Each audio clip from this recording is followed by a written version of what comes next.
You're tuned into the main event. Keep that browser locked. Eventlevel.com. Join eventlevel.com. TooBigTV.com. Promote yourself. It's bmradio.com. Join the mayhem. mmeradio.com. Making money. HatchetRadio.com. We support music.com. MsLB. Management. It is MasterWillz, you buffoon. It's your boy Lou from MME Radio. When I ain't knocking motherfuckers out or putting bitches in chokeholds, I'm listening to the main event with MasterWillz on eventlevel.com. Tap out or nap out, bitches.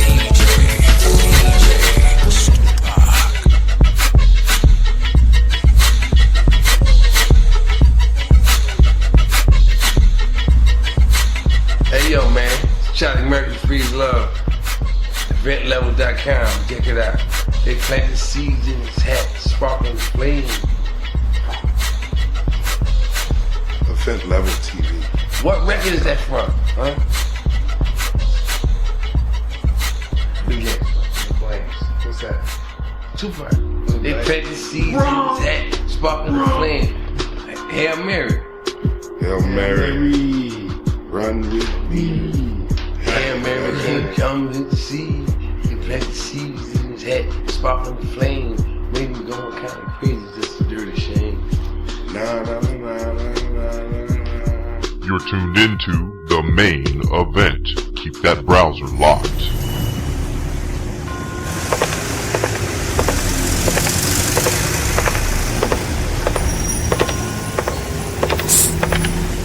Hey yo, come over here.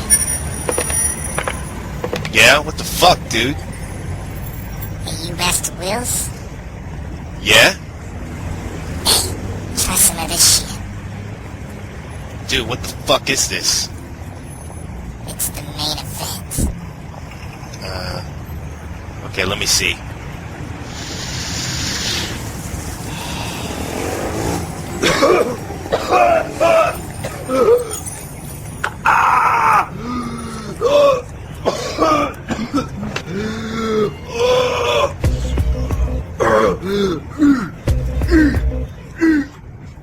Even competition retired with dementia.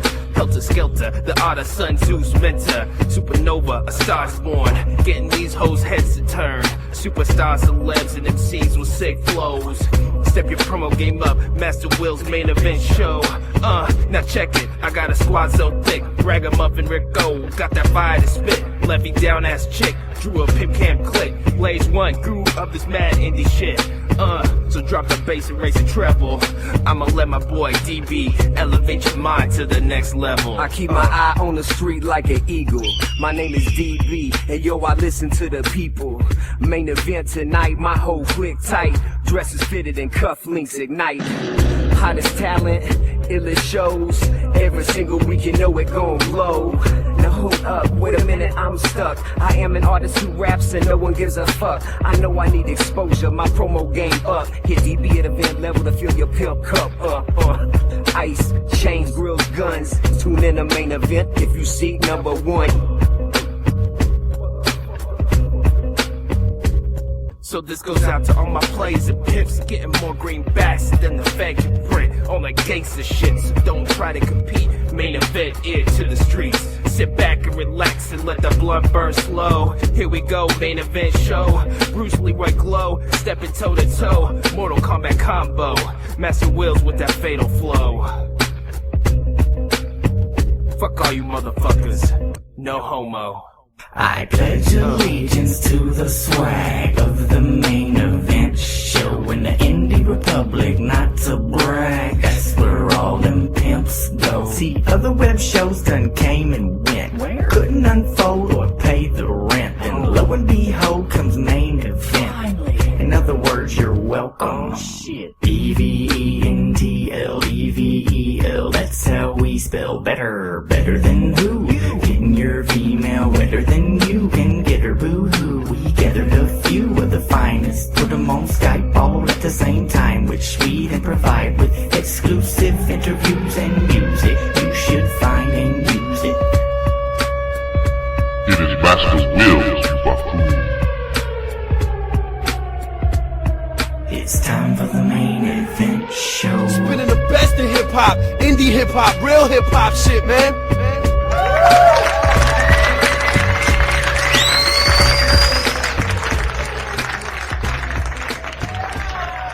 Thank you. Yo, what up, everybody? What's going on? It's MasterWillz. This is the main event. Another great Wednesday here on eventlevel.com. Always a holiday for sure. Man, before the break, did you hear that Charlie Murphy drop? I miss my man Charlie Murphy. Absolutely, it was fantastic. Fantastic. He was giving shouts out to Tupac, one of the West Coast legends in the game. And right next door was another West Coast legend who we're interviewing tonight, Zion I of San Francisco. Man, I'm so excited to get him in here. And then immediately after that, we're going to pop up and cross the border over to Canada. We're going to have Defenders of the Faith on. We got a packed and loaded show with you today. I got my man Rico. What's up, Rico? Hey, not much, man. Back on the show again. It's great to be back. I missed every single one of you fuckers. I know. We missed you. Some of us missed you. I don't think Hanlon always misses me. I don't know if Hanlon missed you. I kind of missed him, you know, kind of like Cain missed Abel. Didn't Cain kill Abel? Is that how it goes? Yeah, you know, but they had to play off each other, you know, the antagonist, protagonist kind of thing, the good and evil thing. I try to be good, he tries to be evil. Without him, I can't be so good, you know what I mean? That's good. Absolutely fantastically evil. It's just what I do. If there was someone that was not, you know what I'm saying, that I think would symbolize good, it'd be T. Scott, man, from Nice FM. What's up, T. Scott? Oh, what's going on, Master Willz? What's good with you this evening? Man, it's a great evening, man. Just trying to stay warm. We finally got some snow out here. Got to cold weather. It was. That wasn't snow. That was a light crop dusting. Don't lie. Bullshit. And I got the chef on the line, Mr. J.E. the chef. Hey. What's going on? What's popping off? People. Look at that. Yeah. Hey, you guys have how was your weekend, man? How was your Super Bowl weekend? Did you light it up? What's going on? Oh man, all I got to say is New York got it. They bring it home. You know, to all my naysayers, all my Patriot lovers, how you like me now? Oh, Giants supporter. What about you, Hanlon? I know you're in Buffalo, but who are you rooting for? I really thought the Patriots would win. I didn't really give a crap that much who did win, but I did think the Patriots would win. I went into it thinking, well, he's not going to lose to Eli twice, is he? But he actually did. And, yes. You know, he had some teammates helping him out on it. But I really want to see Mrs. Brady shut the hell up and just give Eli the hand job that he's got coming. Isn't that what the wife of the losing quarterback has to do, is give the winning quarterback a hand job? That's what I always understood. As sort of a byline in NFL Players Association, union rules. And rules are rules. So. Yeah. Hey, anyway, we gotta take a quick break real quick. I gotta get my man Zion I on the line here, man. I'm excited to have this. He's out in the West Coast. Big time difference out there, so gonna hook him up next. All you Zion I fans out there, you need to stay tuned. This is gonna be one of the best interviews ever in time, of all time, for sure. So keep that browser locked. We're going to be right back with Zion I. Brand new truck, butter soft seats. Brand new truck, butter soft seats. Now my brother and my nephew got enough to eat. It's going down. Brand new truck, butter soft seats. Yeah, brand new truck, butter soft seats. It's going down. Brand new truck, butter soft seats. For my sister and my mom's in the penthouse suite. It's going down. God is good when you're at the Just drop the OD, then you're good to go. What's on your wrist? Only a Casio with the calculated account that cash extra slow. How you doing, bitch? I'm doing okay. I'm smiling with no shirt, drinking OJ. Used to be a drought, now I'm singing in the rain. I can see my pain blossom in the bouquet. See, they were just seeds planted in the dark times of life to plant roots so I won't get plucked in the light. Now it's on. I want my mama in a Navigator. She used to give me quarters for a pack of Navigators. It was awesome. Grew up not knowing we was broke, buying cigarettes for my moms with the know from the ice cream truck. I remember those days, dressing bummy with the busted face. But now we got a brand new truck, but it's off seats. We got a brand new truck, but it's off seats. We got a brand new truck, but it's off seats. Now my brother and my nephew got enough to eat. It's going down. Brand new truck, but it's off seats. It's going brand new truck, but it's off seats. It's going brand new truck, but it's off seats. With my sister and my mom's in the penthouse suite. It's going down. I'm not trying to ball in the Lambo. I'm trying to keep my little nephew in some clean clothes, some brand new Jordans, crisp white tees, loading down the court like a feather in the breeze, with no boundaries, with no care in sight, spilling champagne on the first class flight, cause it's free, so you know it's going down like an enemy. Juking fools like Vince Young out in Tennessee. Redefine the rules, number one, I can't do anything. Maybe have a daughter or a son, push him on a swing. Who really knows what can happen? Suppose the song becomes a hit and takes over the globe. A Tahoe for my brother, condo for my sister, navigator for my mother, diamonds for my wife, and much more. What you gonna do when you get home from the road? I'ma kiss my girl right when I get through the door. It's going down. Brand new truck, but it's off seats. We got a brand new truck, but it's off seats. We got a brand new truck, but it's off seats. Now my brother and my nephew got enough to eat. It's going down. Brand new truck, but it's off seats. It's going brand down. new truck, but it's off seats. It's going brand new down. truck, but it's off seats. With my sister and my mom's in the penthouse suite. It's going brand new truck, down. but it's off seats. Brand new truck, but it's off seats. Brand new truck, but it's off seats. Brand new truck, but it's off seats. Brand new truck, but it's off seats. Brand new truck, but it's off seats. Watch me do my dance now. Watch me do my dance now. Watch me do my dance now. Hey. It's going down like that Range Rover. Yeah, it's going down like that. Ooh.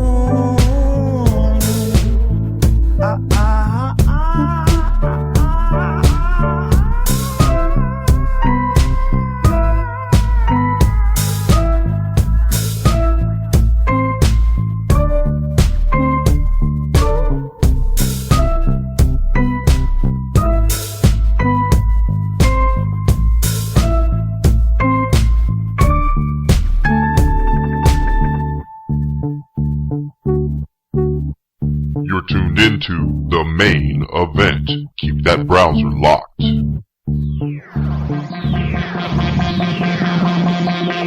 Y'all ready for this? Put it in the middle and drop it on the.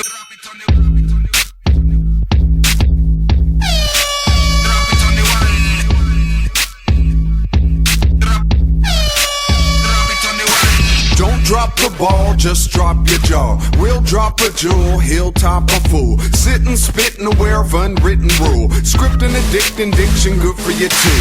There's some voyeurs who will employ us times a million. Am I the villain? No, I'm the hero.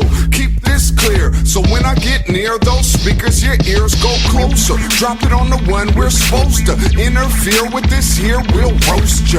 Red Rover sends Z and G over. Heard you had a daughter who wanted the poster. She asked me, so I autographed it. You ain't gotta worry, your kids ought to slap it. That's why on the net we get all the traffic, and in real life real love's automatic. Drop it on the, drop it on the, drop it on the wall.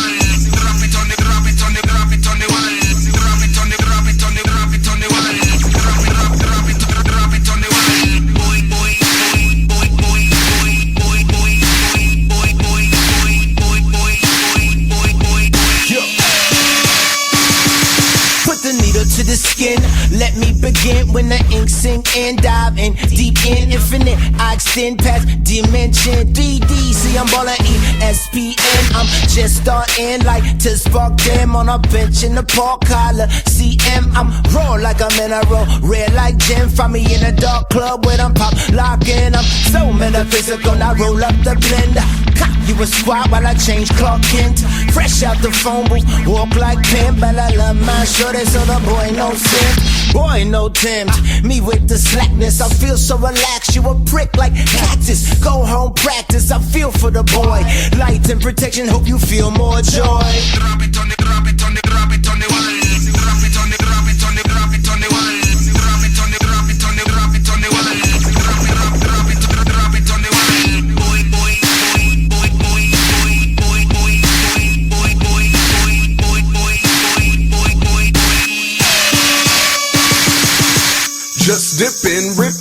know the kicking, style flipping, slipping, know the difference. I seen my whole life in the distance. That's why when I ride it ain't senseless. Let me reinvent this, turn the wheel. We already moved 12 inches ill. Seal the deal, but don't drop the feel. Pop off the top, don't knock off the reel. Jump in the ocean, the coast to the moon. Run to the sun while the bass go boom. Yeah, they call me Young Zoom. Give me more room, cause I came with my clique. Negatives come soon, cooking up soul food. Heroes go good in the city of the town. Suburbs to the hood, for the squares of the players pumping on backwoods. Drop it on the one so it's understood. You're tuned into the main event. Keep that browser locked. Spinning the best in hip-hop, indie hip-hop, real hip-hop shit, man.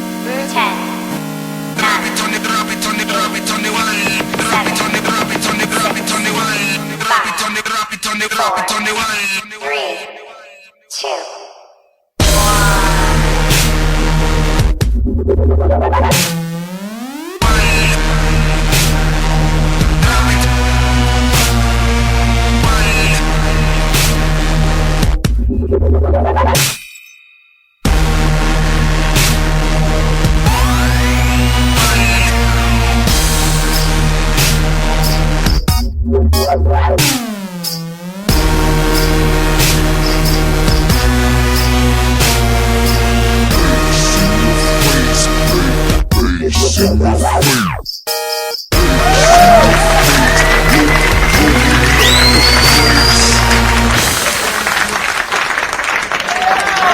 I have MC Zumbi of Zion I. What's going on, man?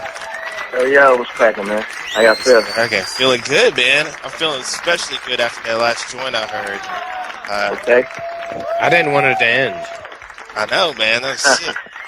Drop it on the one. Obviously off your collab album there, Zion I and the Grouch Heroes of a Healing Nation, man. That was a sick track. I love the video. Tell us a little bit about that track, man. Man, that was just pretty much a straightforward song, man. We went out to chill with the Grouch in Maui. He lives in Hawaii. Mm-hmm. We were out there to record the whole record, and that's just one of the joints that Amp dropped the beat, and we were immediately like, oh, yeah, that's it. We just basically writing about the experience we were having, just being out there. You know, we talked about jumping in the ocean and all that type of stuff, you know what I'm saying? Yeah, so yeah. It was just really pulling from the environment we were in and throwing it at the song. Now, you three together have, like, super chemistry, man. It's just, like, the stuff you put together. You know, this is a second collab album. You know, how do you feel experiences working with, you know, obviously Amp Live, you guys been, you know, doing it forever, you know, working with the Grouch too, all working together on those collabs. Oh man, it's a beautiful thing, man. Like you said, the chemistry has always been there ever since the first song, Silly Putty. Mm-hmm. And, so all these albums are really just like a continuation of that initial vibration. Like, we get along, we're all like, you know, trying to be, you know, good family men and raising families and trying to, you know, put out some good conscious hip hop. So every time we get up, it's really just like, all right, what direction are we going to go in? We always sit down and build about what we want to say. And then it always just clicks, man. So it's pretty easy making the album. So it's a blessing. I can definitely tell, you know, definitely with this album, Heroes of a Healing Nation, the vibe from that is so positive. It's so refreshing to hear a whole album that just gives off pure positive energy. Right. You know, is that the concept behind it? Is that, you know, this is the title self-explanatory, I guess, so to speak? Well, on this one, yeah, because we were just looking at it like, when we started writing the record, I think it was 2010. And, you know what I'm saying, it was like the Mayan prophecy 2012, and, you know, mortgage collapse, and, you know what I'm saying, like, what they call the Middle East Spring, when all the governments were toppling over in the Middle East. And there's so much stuff going on, man. We just wanted to create something that was like, basically like affirming life and affirming people's power to, you know, do what they want to do and still enjoy life. Because sometimes you get caught up in the media, it just seems like everything's all bad. So yeah. We wanted to say something different, contrary to that. How do you feel like the mind state of San Francisco, the Bay Area, and with a lot of, you know, West Coast rap right now? Do you think you guys are kind of in that transition of bringing conscious rap back to the game? I mean, Man, you know what? It's not. I wouldn't say though. I wouldn't say yeah, totally, man. I would say there's a lot of people doing conscious music, but I feel like people right now, it's just like it's not necessarily conscious. It's just people are just dealing with their situation, like whatever that is. I mean, you got dudes doing like crazy, weird stuff like Lil B, and then you got people doing very conscious music like us, and you got straight gangster music like Jacka and a lot of other cats out here. So it's just, I think just people responding to this situation and trying to do the best they can, whatever that is. You know what I'm saying? I don't think it's necessarily like everybody trying to be positive out here, because if I said that, I'd be lying. For real. Do you about when you started rapping? It was like back in 1990. Tell me about when you started getting into rhiming. And I saw you went out to ciphers and did that. Tell me about that experience, man, because that's kind of, I mean, at the time for me, that seems kind of crazy, but just to go out and just, leave school and then hit up a cipher and just, just start laying it down. How was that experience? Well, I mean, before I got to school, I went to, I was already writing raps, but they were real weak. They were pretty bad. And then I went out to, I went to Penn State for like a summer just to kick it, and I met these other cats out there, and they were doing it. And we just basically wrote rhymes the whole summer. When I came back, I was a little bit improved. So by the time I went to Atlanta for college, I was all right still, you know what I'm saying? I wasn't that good. But it was just the vibe of just being with cats. And like, basically that was our socialization process. Like, we get at girls, but we'd only like mess with the females after we either hit the studio or we just, smoked the blunt and then rhyme for 2 hours on the corner. That was just what was going on. You know what I'm saying? Like, back then, the cipher was a very important, freestyling was a very important aspect of being an MC and being involved in hip hop. So the cipher was just like the social communal thing that everybody was doing. It wasn't, you know what I mean? I don't think it definitely wasn't just us doing that. It was, I come back out here in Cali and I go on Telegraph and I see, I used to see cats from High Road out there just rapping, just on the corner. You know what I'm saying? That was just a thing that was going on. So I feel like that communal vibe really helped me be an MC, being able to control a crowd and then read an audience, because you're there with only MCs. You're surrounded by like 20 to 30 MCs sometimes it's smaller, like 4 or 5 cats, whatever. But either way, you start to understand what is impacting the listener, what's dope and what's kind of corny. It's kind of just like mold your style from there. Just kind of like osmosis. You're just like, just taking in all the greats around you, just seeped in, just by nature. Yeah. Yeah, you're just being it. It's more like a jazz aesthetic. Like, you're not sitting in the studio like thinking so much. You're just kind of like feeling it and doing it. So it's a little different process. Now, tell me about when you started working. You came out with The Bay. You know what I'm saying? Which back in college, man, you know what I'm saying? I was banging that hit out. Like a true anthem for the Bay, man. I don't know anything that could get even better than that.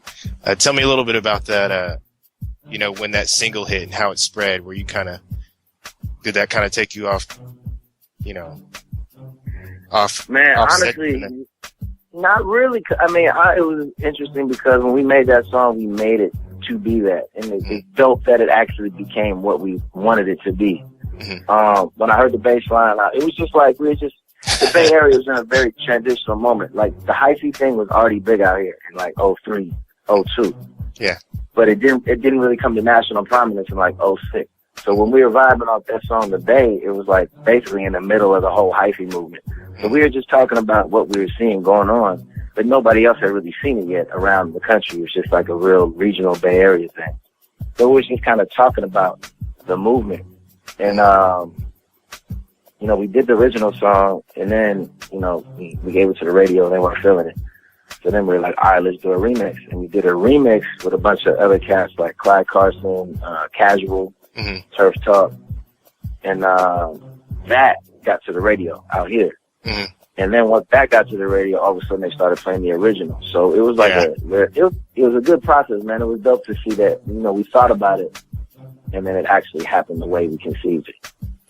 And, you know, people out there, you want to know, you know, you don't know what's going on. You know, hyphy, you know, if you don't know what hyphy is, man, you know, I don't know what to tell you, but, you know, it's from the Bay Area, born in the Bay Area, created by Keek the Sneak, and, you know, a lot of the artists. Let me say this, man. Mac Dre, man. Mac Dre created hyphy, man. Oh, really?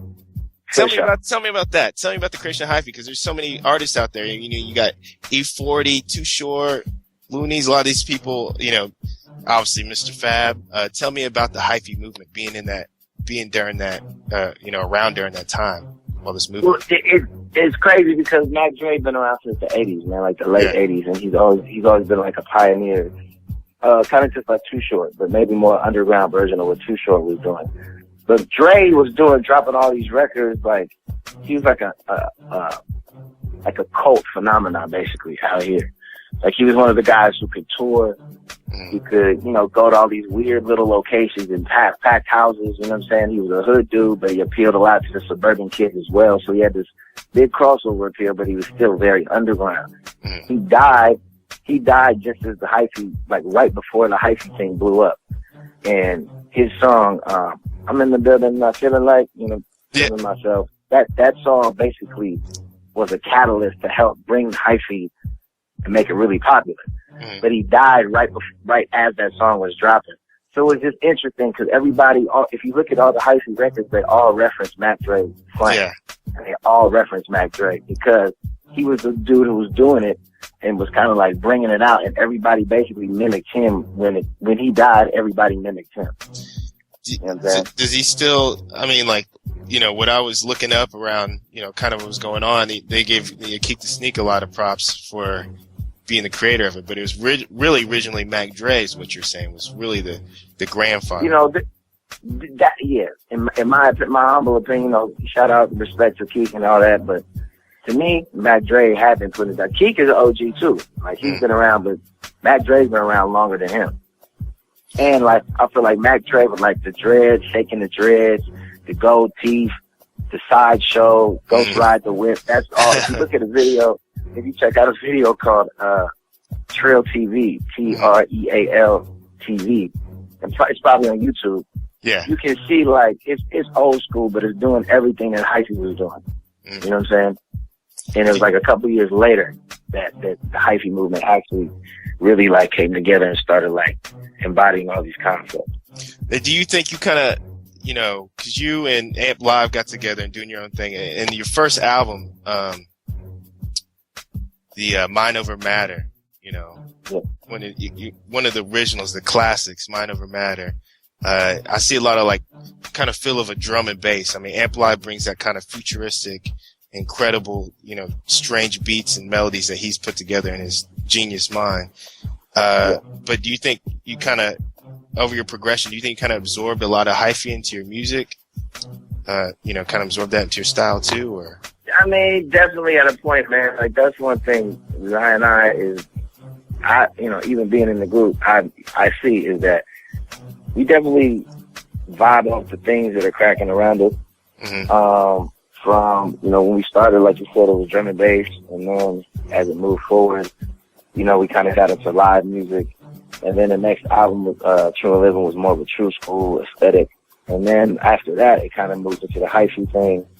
Then the Takeover was a little more electro, and then Amp's got like dubstep influences on the new Eli and Amp Live record, so that's definitely something that happens, like, whatever's cracking, fool kind of just absorb it. And then we went on tour with Revolution and then some reggae, so we had like a little reggae vibe in the last record. That's just like being a musician and soaking up what's happening around you. I feel like definitely, you know, listening to the different albums, that there's a constant evolution. You know what I mean? Like, your sound is constantly evolving, and you know what I'm saying, the flow is always tight, man. It just gets tighter, and the collab with the Grouch, you know, like you said, the different influence, like Journey to Forever is probably one of my favorite songs on there, man. It was just, I know, I even felt like a little like Outkast in there. Do you feel you got some influences in Atlanta? Oh man, come on, man. Outkast is one of my favorite groups ever. I mean, that's just off top, like Andre is one of my favorite MCs of all time. So, and you know, when we started making music, we were in Atlanta, so it's just kind of like we started cast of little clubs before they blew up. You know, 400 or 500 people, and that's just what was going on because they hadn't really blown up yet. So definitely the Atlanta vibe. And so you're rolling around with Outkast in Atlanta, is what you're telling me? No, me kicking it with them? Oh yeah. No, I said I saw them at shows. Oh, you saw them at shows when they were kind of underground, is what you're saying? Well, yeah, when they just kind of dropped their first record in like their second album, and they weren't as huge as they are now. They weren't, you know what I'm saying? It was just like they were building their thing. I mean, we saw them in New York. We saw them in Atlanta a couple times. And I met Dre before, just like he came through a health food store I was working at. But nah, I didn't kick it with him. I wish. That would have been dope. I want to go into one of your songs real quick. One of my favorites, Victorious People. Featuring, I mean, you went from West to East Coast freeways on that track. Oh, yeah. And it is a sick track. It gets me hyped up. You know, and I saw the video too.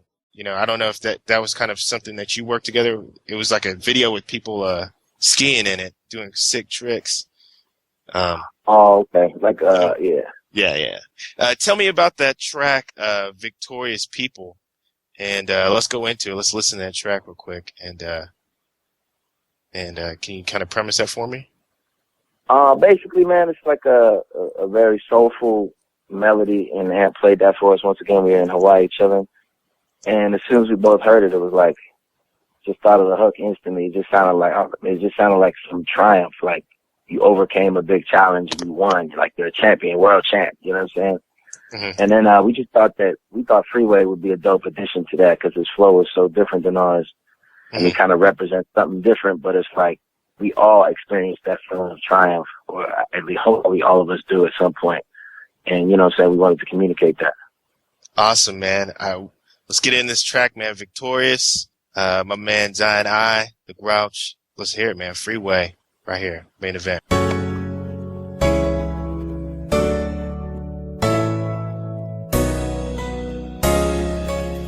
You're tuned into the main event.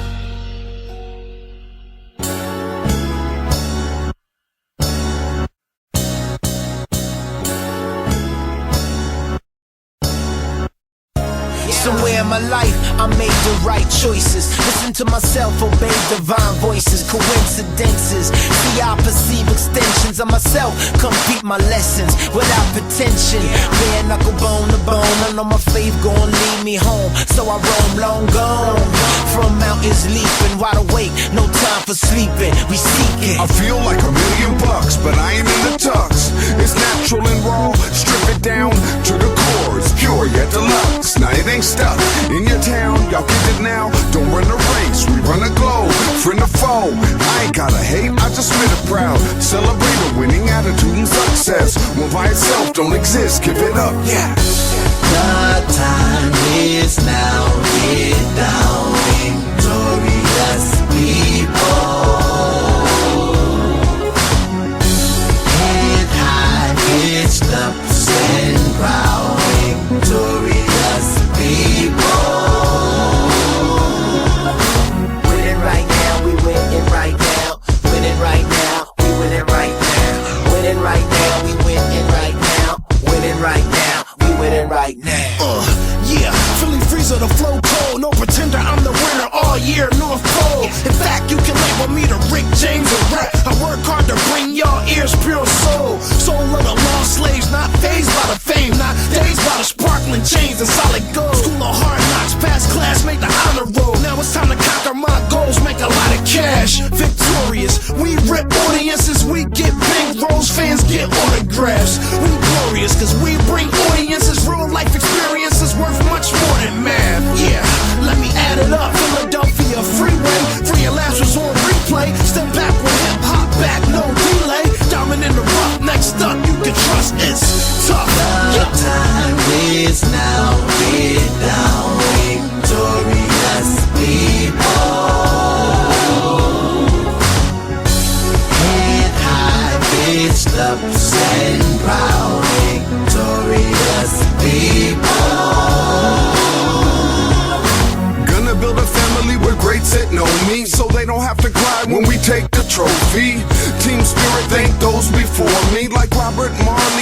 mama, surely. Women support me, men adore me. If they can't show it, they pretend to ignore me. Now I ain't the Anthony Robbins of crap, but if you ain't motivated by this, it's a rap. Champion of the global, heavyweight belt fit to blow like Chernobyl. Have you ever felt like so on top of the world? It's one love, cuz feel the island breeze, got a big buzz. Fit to stay up, my dreams are the closest. Home sweet home, family's always in focus. Celebrate while I demeditate for the street OGs. Elevate, can't wait. The time is now. Get down, victorious people. Head high, pitched up to stand proud, victorious people. Win it right now, we win it right now. Win it right now, we win it right now. Win it right now, we win it right now. Win it right now, we win it right now.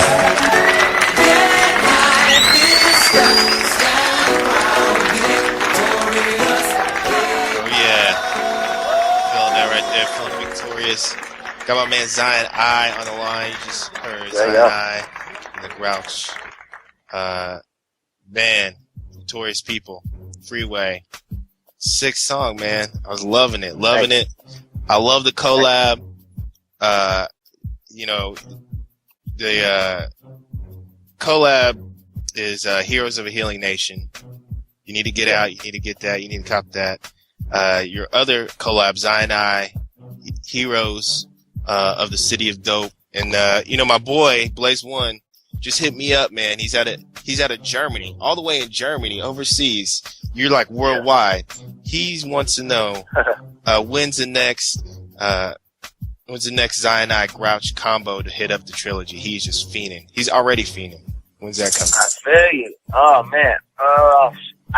Honestly, I don't know, man, because I know we're working on a new Zion I record right now, and that's going to come out in the fall this year, so probably early next year, I'd say at the earliest, unless, you know, I don't know, because it's hard to work on, like, multiple projects at once, and I know Grouch really likes to focus when he's doing something, so.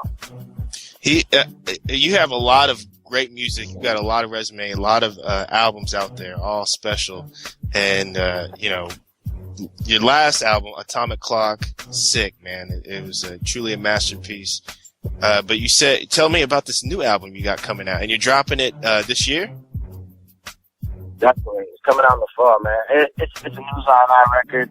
We haven't named it yet, but it's definitely going to be ill, man. Like, we're trying to come. I would like to go back to the vibe of, like the Mind Over Matter, like where it's just kind of like this deep, cerebral, futuristic, weird thing going on. Like, that's kind of what we're vibing on right now with the direction we're moving in with the couple songs we've recorded. So I'm interested to see how people respond to it. It feels good right now, though. That gets me so hyped, man. Like, I feel like your music like exercises my brain or something. You know what I'm saying? I feel like that dude Mastermind with his brain in the bubble. You know? Right. Man, let me ask you this too. Who are some of the people you like working with? Because you work with like Linkin Park, you know, DJ Amp Lives, work with MGMT, Del, the Homo Sapien. You've worked with all these great artists. Tell me who are some of the people that you like working with the best, or not the best, or who do you enjoy working with? Let me not try to. Yeah, of course. Sounds good. I really enjoy working with Too Short, man, because coming from the Bay, man, like really, I mean, we have totally different styles, right? But growing up, like Born to Mac, that his second album or whatever it was, second or third album, that was like the Bible out here, man. So I grew up completely idolizing Too Short, even though I'm not about the pimps and the hoes like that, but as a kid, I memorized the whole record, man. So being able to work with him was definitely for me some type of validation that I'm doing the right thing in my life, because I idolized him as a youth, man. So that was real dope. And then these cats, Revolution, they're a reggae group out of Santa Barbara, and we've been doing a lot of work with them recently. And they're real cool to work with, real cool to tour with too. But like their vibe is definitely super laid back, weed smoking music. It's super chill reggae vibe.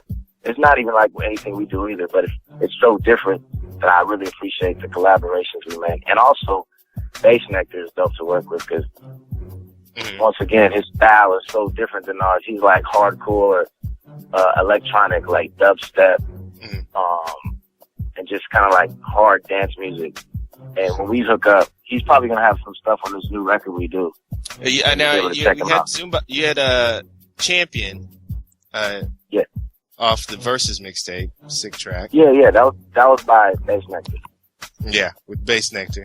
That was sick, man. So I really like to hear that, and I like to hear so many, just being in so many different styles, just be able to jump, go through so naturally and adopt them. Like you said, I don't see a lot of people trying to rap to drum and bass and then hitting it up on some hyphy, then just to be able to go into it and just absorb the flow of the energy and just roll with it. That's what's up, man. I mean, that's what makes music so fun for us, man. It's like a constant adventure, and constantly push yourself and challenge yourself to just, do something innovative and something that feels good to you, to us. So that's what's dope about it. Well, definitely big up to that. Where are some of the places people can go and get your music? You have the website, ZioniteCrew.com. Yes. And that's probably one of the best places. Of course, you can go to iTunes and search Zionite. And probably all of our records should pop up. If not, hit us up, let us know. Maybe you might be missing one or two mixtapes or something. And then I also have a Bandcamp, zumbi.bandcamp.com. Got my mixtapes on there, and I got the Burners record on there. So a bunch of different ways you can get it. Amp Live's World also, he has downloads on there for his free joints. So let me tell you guys, he's got free joints out. You got some free joints out there too. That's love. That's love for the people, and you got to go out and get some of this music. I'm out here on the East Coast, and it was just incredible and refreshing to hear your music and the tracks. Well, Hanlon, were you about to say something? Somebody said something about free joints. I was like, oh, now they got my attention. Yes. I love your free joints. Oh, man. Right. I love your free joints, man. Hey, let me ask you this too. One of my last questions here is you've traveled all over. You just got back from Canada. Who crazy is our next guest? Defenders of the Faith are coming on here around 9. But what are some of the favorite places you got to play at?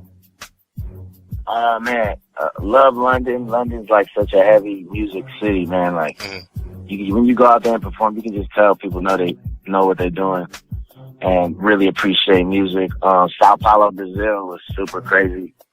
That was like super intense.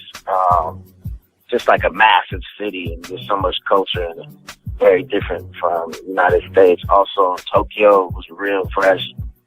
Another place where it's like the culture is so different. I mean, we went out there for 2 weeks, like 5 or 6 shows, and it was just like, man, we weren't smoking no weed, and we just felt high for 2 weeks, all of us. We walk around the city like, yo, you feel that, man? What is that? And just energy. So excited.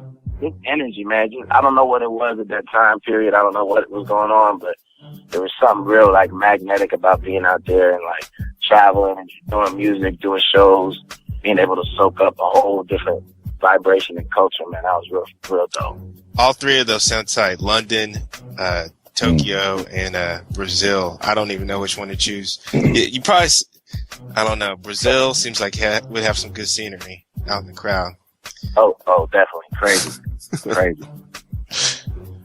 For sure. Oh, man. But hey, I know I don't want to take up any more of your time. I know we got time difference and stuff, and I hope we got to get you back on the show, especially when the new CD drops. We're all gonna be waiting for it for sure. Where can people find you on Twitter? What's your Twitter? Twitter, Zumbi808, and then Zionite too. Yeah. ZIONI. Yeah. And if you guys do Instagram, anybody out there, I'm Zoombi Zoom on Instagram. Awesome, man. ZUMBIZOOM. Yeah. So for sure, Zionite, And do you have any like? First of all, I got to tell you this before I go. I almost slipped up. My girl MsLB, you know, my lady over here at event level, MsLB, says she is one of your biggest groupies ever. So Is that right? she told me to tell you, yeah. So you know, if you need a groupie to come on the road, do whatever. She'll do whatever you tell her to, whatever. That's how much she's a groupie. She's like that. Yeah, Does she make beats too? Yeah, she might make beats. She'll do whatever you want, man. Beatbox. Beatbox. You know what? I'm gonna see if I can get her to beatbox. I'm gonna hit her up on the Trap House Rock show. She runs the Trap House Rock show. I'm gonna hit her up and make her beatbox for you, and then we'll send it to you, and we could do like a little collab or something like that. Man, come on, man. I'm feeling that. You got any shout outs and stuff before I let you go? Man, shout out. Man, really, shout out to the world, man. Just, you know what I'm saying? Stay positive. Shout out to the Grouch, Eli, Amp Live, all the fam, man. Bass Necker, High Road, IMG, Deuce Eclipse, C Holiday, all my folks, man. Much love. And, you know, hip hop, keep your head up, man. We in here, man. We ain't going nowhere. For sure. And let me add to that, much love to the Bay Area, representing, giving us so many years of great music. You know what I'm saying? Mad love to the Bay. And of course, Zion I, MC Zumbi, sorry, my guest tonight, man. I hope you have a good night, man. All right, man. Thanks for coming on. All right, thanks for having us, man. All right. Take care. All right, one love. Peace. Man, Zion I. Absolutely. Great interview. Just think of that music there. That's sick, man. The West Coast have something special going on for sure. Always, man. I always enjoyed. Yeah. Yeah. And underground hip hop is going on everywhere right now. You know, people are just listening to what's in their radio player, where everybody, you know, what's on TV, I guess, but you don't really get to filter in and hear the great music of the indie music that we play here on eventlevel.com, that we push these indie artists, underground artists. Man, big shouts out to Zion I. What I want to do, I want to take a quick break, hit you up with some more indie music, hit you up with some more Zion I. I know you can't get enough. And we're going to be right back here on the main event, eventlevel.com. You're tuned into the main event. Keep that browser locked.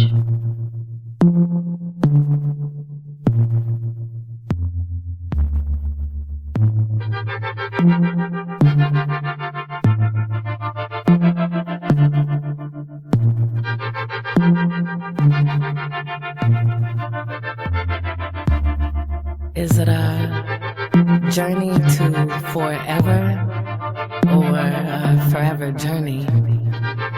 Are we found in our first breath or in our last exhale?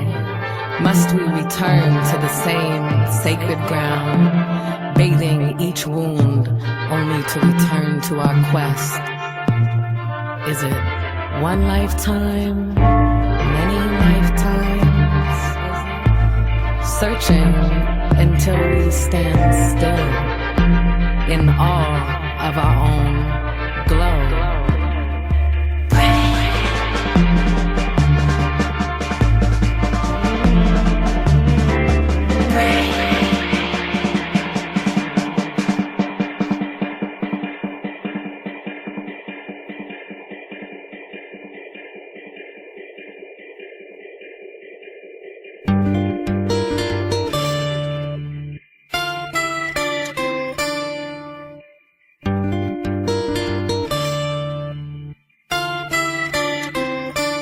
Elevate yourself.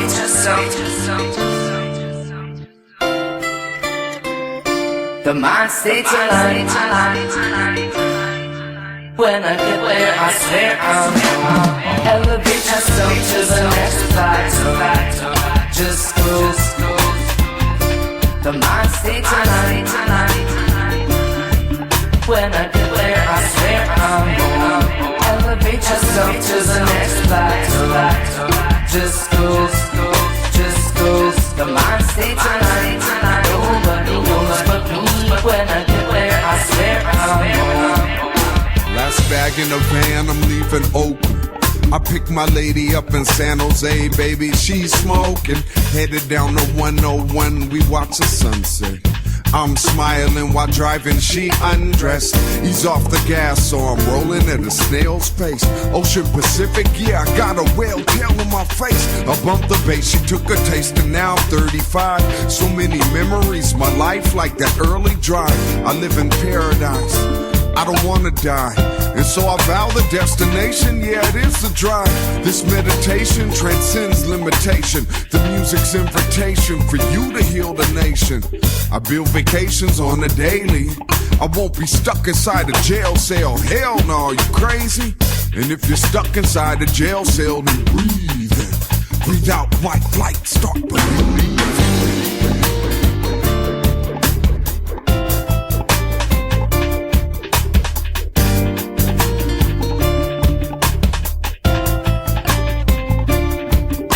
Yourself to the next plateau.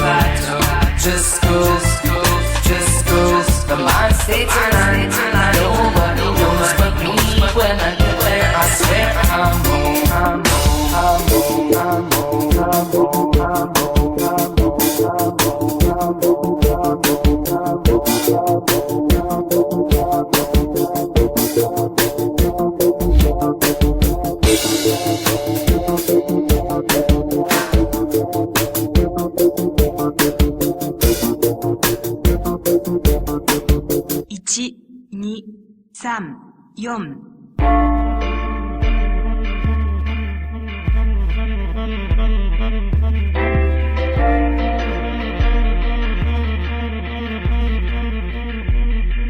These are the days.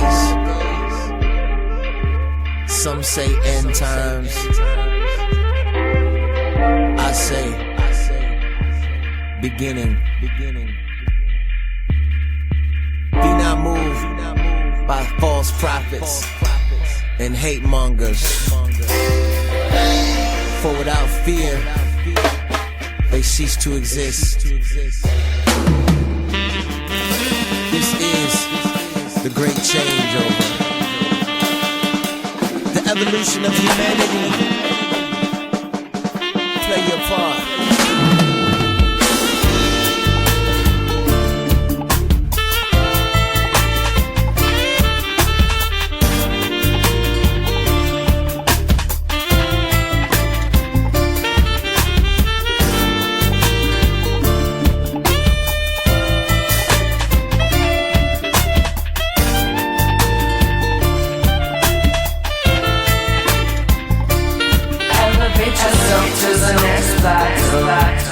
Just goes. The mind state tonight. Nobody knows but me. When I get there, I swear I'm home.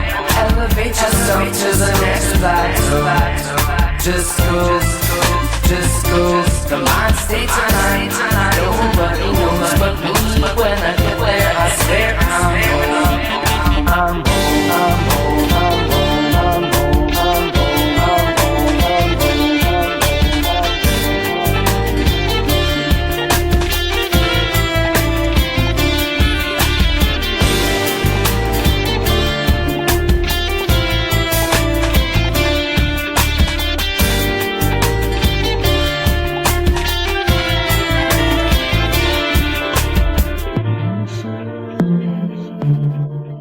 I'm sure that we get to where we're supposed to be on our journey.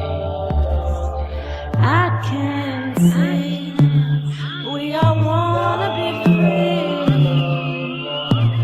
on our journey to forever. I can see we all wanna be free on our journeys to forever.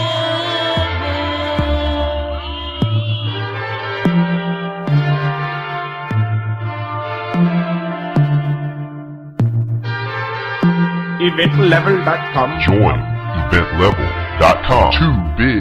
TooBigTV.com.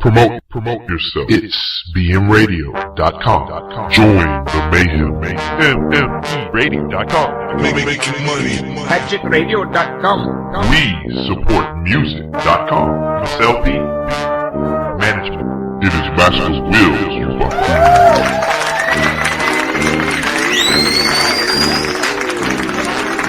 Hey, what's up, everybody? I'm back. Main event, MsLB.com. This has an line. Z and G. Yeah. Zion I, that was Journey to Forever. Zion I and the Grouch off their album Heroes of a Healing Nation. It's a nice title, isn't it? Like that. It is. Man, I don't know. I can't really pinpoint this exact source of what's going on in my head right now, or what's the cause of what's going on in my head, but I think that song made me like high. Oh wow! I'm not saying it might have been it the was song. the It song. might have been something else. Could have been the know. pot. Who knows? No, I'm not saying that it had anything to do with that. I'm just saying I just feel that way right now. Anyway, guys, how you doing? I'm joined by Chief 187. Hey guys. Chifa. Our number one blog. It's of the lady of our site. Number one blog on the planet. Let's say it that way. Let's Number be one honest. It's the number one on the blogger planet. of the universe. Yes. And Yeah, a of the feature blogger. freaking on Milky MsLB.com. Way. Yeah. And we also got. I was gonna say something, but I don't think it would make any sense. I was gonna say, speaking of Milky Way, we got Muffin on the line from Magic Radio, but I don't know if that makes any sense. Sure, that makes sense. Is That she makes still here? Plenty of sense. Is she still here? Yeah, she's here. She's listening. She's just listening. Hey, for those sweetheart. The most I miss you. cool girl on the planet. This Yeah. girl is like amazing eyes, the most beautiful hair, sweet smile. Add that voice to it. You sound like a lesbian, Chief. I know I do, and I'm not, but I can't help it. I just, she and I have talked off air, and I'm like, you'd be perfect for Belle. She knows this. Wow. I'm not talking, behind anyone's back. So, you guys, obviously we talked about the Super Bowl earlier, and I jumped off. Oh, we did? But were you satisfied with Madonna's halftime performance? Yes and no. I thought it was a spectacle. I thought it was well It's the produced. halftime show at Super Bowl. Spectacle? Come on. It's supposed to be a spectacle. What is your problem with my word, DB? Testicles, You're saying baby. that it shouldn't have, it was too much of a spectacle, and I'm Oh saying no! I think I use spectacle in a good way. I thought it was You- exactly what it was supposed to be. It was larger than life. It was very amazingly produced. I think that she is a complete, consummate performer, entertainer. She dazzles. yes, She's pretty fun. hair and lips. She has hair, and she's an amazing dancer. And for being 50, whatever, and I'm far younger, and I don't have the freaking body the woman has. But I did feel some, like, especially in the middle, a little lacking. I'm like, what is this music? Come on, I don't know. I just felt like there could have been better choices in some cases, but They could've- overall, I'd give it, like B plus A minus. I'm not. I agree. They could have chose somebody else besides Madonna to do the halftime show, right? I think you needed to have Madonna before Madonna was wheelchair. You know what I mean? I liked it. She did very good with the choreography, I would have to say. I mean, as old as she is, I would have been, if I was her age, I wouldn't have been swinging my hips around. I would have dislocated the damn things and been in a wheelchair. Can you imagine fucking Madonna coming out in a wheelchair for the halftime? Like, if she, that'd have been terrible. In like the That'd have been 2042 or something Super Bowl, she comes out in a wheelchair. Like a virgin! You know what I wanted? Here's what I visualized, though, and it only happened during the viewing of the halftime show. I thought, what could make this better, even though it was a great spectacle in a positive sense. And I thought, okay, even though he's done it before, if Madonna had freaking Prince come out of the freaking ground, I would have just loved it to the nth degree. I wanted Prince and Madonna to share the stage because I think Prince is just not seen enough. I want to see Prince more when he did the halftime show a few years back and he started, gyrating with his guitar and manhandling his guitar like it was himself. Oh, I was all about it. So I wanted to have Prince be the surprise get. Not CeeLo. I mean, great. CeeLo. That's a new Prince, CeeLo. That's He's the new Prince. Prince for me. Yeah. There is no new Prince. Prince is not going to be. His name is CeeLo. No, it's not. It's Prince. No, CeeLo can't beat no Charlie Murphy in basketball. I gotta be honest with you guys. CeeLo didn't do nothing. He just talked for like. You know, he's that. Yeah. He hardly even sang. He did like maybe put it all together about a minute by himself, and then after that it was just a Madonna half-time show. I want to see that. Right, it was, and I agree with that. But I was like, God, where's you guys Prince? are haters. You guys are hating on Madonna. Madonna's great. I'll give her that. I mean, she did great. It's just like I was watching it, and I'm like, this is okay. Yeah. You know, look at the ground. Look at the ground moving. That's cool. I premised this question by asking with the girls if she enjoyed the halftime show. Because that's a good question for them. So here's a question for the guys. Would you still bang Madonna? Hanlon? Absolutely. Well, Hanlon will bang anything. You know, that's not true. Not true. You changed. Yeah. I'm sorry, Hanlon. Please go Say ahead. Hanlon comes in the room and the fish stop moving. You're like,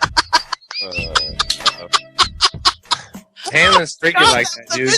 Like I seriously watched. Like I was in Patterson, New Jersey a while back, and like I saw Sajin come out of a dumpster and like rape a fly. It was crazy. Wow. Like he's That's how they fly in. Rico, stay off the acid, man. It wasn't blathering. Would I bang Madonna? Hell yeah, dude. And I would have like hepatitis A through Z, man. I gotta collect them like Pokemon. Trying to catch them all. Alphabet soup. Something wrong with you, man. Hey, T. Scott, come on. If Madonna came on, if Madonna's listening right now, and I'm sure she is, and she hears your sexy voice, T. Scott, she'd want to bang you, dude, for sure. Oh, most definitely. You know, I had a crush on Madonna since like the 80s, so you know, it's just, you know, I look her into her eyes and pull her close and come on, baby. What? I guess. But in the 80s, I think everybody wanted to do Madonna because she pushed those boundaries that heretofore we hadn't seen pushed to that extent. And that was so cool in the liberating. 80s, though. You do some blow, you bang some people. It's all cool in the 80s. Like, I mean, do I kind of look back at it now and say, dang, I don't know. Madonna's probably got some, tread missing off her tires, you know. Oh, yeah. Got a lot of mileage on that. I think of Lady Gaga as the new Madonna. Oh, that would make Madonna very upset. Yeah, but she's the new Madonna with a penis. That's what she is. Yeah, there you go. Lady Gaga is pretty, she's pretty legit. I had somebody that actually didn't, Saw her interview vagina? her. No, but she's actually really laid back. She's just putting this is all a big ginormous act. Apparently. Hey, I might, call out Lady Gaga, for a penis, but she's a truly talented artist. She's one Lady Gaga's the chick you want if you're needing some raw meat, There you go. raw. But I don't know what does that mean if you're needing some raw meat? well, when she wore that to no, sweetie, when she wore the raw meat dress to the VMAs or some MTV award show or something, it was all raw meat. Her shoes, her everything, her clothing.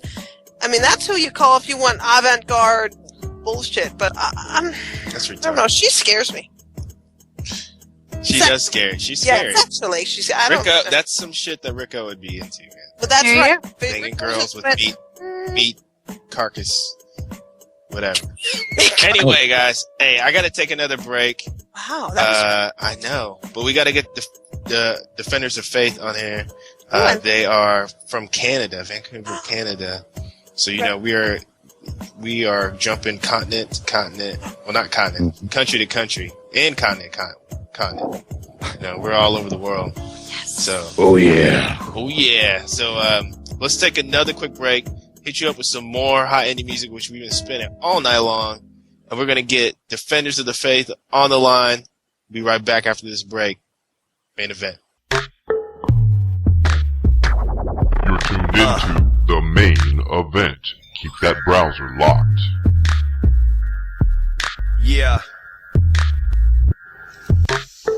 Wake up to nothing new. Tired, too much to do. So what you gonna do? Shake off that dust and move. Listen to what we did or just finish another few in minutes. Cause minutes ain't enough, we got too much to lose. Hit up the one hitter and tell my mom I'm coming through. I wanna see my baby sisters, they'll be grown up soon. This world ain't turning girls to women, only sluts approved. So what you gonna do? Teach them to love themselves. I need that love as well. It's hot as fucking hell, so I'ma sweat until I'm soaking wet and y'all can tell. Working these words I spell under a spell. I'm not here for y'all while y'all balance your checks. I tell them I'ma tip the scales. Big as a killer whale, greedy I'm eating seal. While y'all frenzy on krill, feeding on teeny meals. Buying these empty deals, so quick to empty skrill. Barely avoid the thrill of life, but still you end up killed. Tired of speaking truth, tired of teaching you. So what you gonna do? Keep at it even through the weekend. There's some stupid weakness. First because it's you who need it, second cause they truly need it. Why you think they cop this tune? Maybe because it's free, or just to be a friend. Pressure and all this tension when the odds are stacked against us. Too thirsty now to quench it. So what you gonna do? Fuck it, get back up in it. Show these bitches how to lose. Show them in fact I'm winning. Gramty got that track is spinning. If it stops before I'm finished, just rewind it back again. I'll turn it to ash and cinders, burning like last December. When we got cold, we lit our house up just to last the winter. And now it's summer, I'm hungry, lacking the cash for dinner. It ain't a bummer, I'm laughing, been there and back, remember. My story's so ironic. Used to snort it chronic, now I just torch the chronic. More and more moronic, book with the cross up on it. Jesus embossed up on it, sheep getting lost up on it. Jesus the boss ain't on it. I used to preach from stages, because that shit's contagious. So what you gonna do? I'm gonna turn the pages. That's right, your boy is shameless. My clothes ain't never stainless. Y'all can point your fingers, I leave with who I came with. This shit is what I do, it's what I'm gonna do. So what you gonna do? And who the fuck are you? You're tuned into the main event. Eventlevel.com. Join eventlevel.com.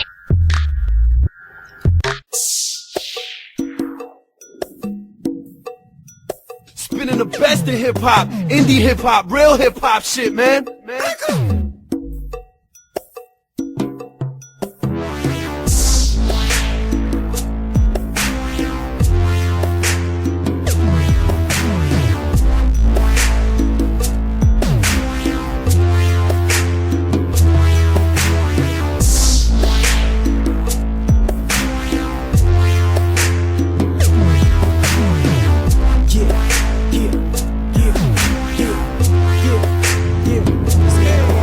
And dangerous, can't fuck with us. Too cold to hold, too hot to touch. I'm in the zone and you shit out of luck. Never had a chance cause you niggas just suck. Pay me in advance, I'ma tear the club up. Gotta get the cash, I can never get enough. If you wanna roll with your pockets on swole, then you gotta go hard and you gotta have guts. You may see me with a hottie going shopping, spending cheese, or just cooling at the party, drinking liquor, smoking weed. I'm a villain with these verses, wreaking havoc, killing beats. And I'm highly recommended for you niggas in the streets. I'm the nigga you wish you was, but you can't be. Cause you live in a single room with your auntie. I be eating steak and lobster, shrimp, scampi. I keep a 9 handy for haters, understand me. Smoke a blunt. If you with me, let me see you raise it up. Hang your drink. Smoke a blunt. If you with me, let me see you light it up. Let me see you light it up. Smoke a blunt. If you with me, let me see you raise it up. Hang your drink. Smoke a blunt. If you with me, let me see you light it up. Let me see you light it up. I'm a damn rider, rebel, yes, I'm a renegade. Trying to get paid, never gonna change. Van City, baby, is where I stay. STAR. Besides block stars, I don't really care who you are. Cause I bang my squad till I die, nigga, hit my casket, I'ma bleed stars. I'm a goddamn genius, plus I got hella bitches hanging off my penis. Is it cause my swag is right up, maybe my flow is really the meanest? Monster with a mic, pit bull on the beat, pussy yes I bite. I'm a general, I don't need to go out there and earn my stripes. In the booth I say what I want, nigga. On the track I talk out like nigga. Wear anything I wanna wear, me and concise, never scared. I can send you to heaven, make me the Revan. When I hit you 47, every star hold a weapon. So start stepping, you could be gonna less than a second, nigga. Smoke a blunt. If you with me, let me see you raise it up. Hang your drink. Smoke a blunt. If you with me, let me see you light it up. Let me see you light it up. Smoke a blunt. If you with me, let me see you raise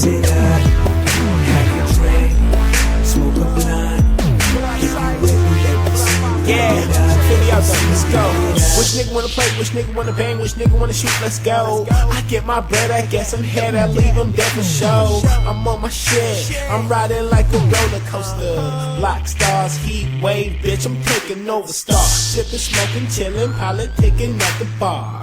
Kush up a jar, get you high up in the mall. I know this yellow bone, she love reggaeton. She make big money when she's in the zone. She throws it back, she drops it low, very flexible. She works up hoe. I invest, I go ham till I'm out of pocket. My album back to drop quick, I'm launching like a rocket. Smoke a blunt. If you with me, let me see you raise it up. Have a drink, smoke a blunt. If you with me, let me see you light it up. Chin, chiller, yeah. Defenders, let's go, let's go, let's go, let's go. Come on, come on, come on, come on. Yeah, feel it, feel it, feel it, feel it. Yeah, that's me. You could never tell me nothing. Matter of fact, I see. Why you hate my G? I mean my hustle and my game and my pro rate fee. Get a grip, I mean you so PG. While I might get my serve on OCD. All the time with the 9 and that flapped up D. With that crack cocaine and it ain't for free. Yo, that's a fucked up life, yo. My head is on a swivel. Got bitches in my bed and they probably talk a little. The feds is at the front door, Jack is in the back. Take the work out the side, homie, that's how I react. Now ain't no turning back, man, I'm way 3 deep. I'm a vet, I'm adept to the ways of the street. Nigga, with my 2 left feet. Don't dance, get busy to this dope boy beat. My phone keep ringing all the time. When you hear the, then it's time to grind. When you hear the, then it's time to shine. When you hear the, there's money on the line. Yeah. My phone keeps ringing all the time. When you hear the, then it's time to grind. When you hear the, then it's time to shine. When you hear the, it's money on my mind, nigga. When you hear, then it's time to grind, homes. You ain't getting nothing talking reckless, but the Dow Zone. Hit me on my iPhone and come and watch me do a couple rounds downtown and drop a couple pounds like Star Jones. Calls coming by the dozen when the stone's good, and it's probably just the same in your own hood.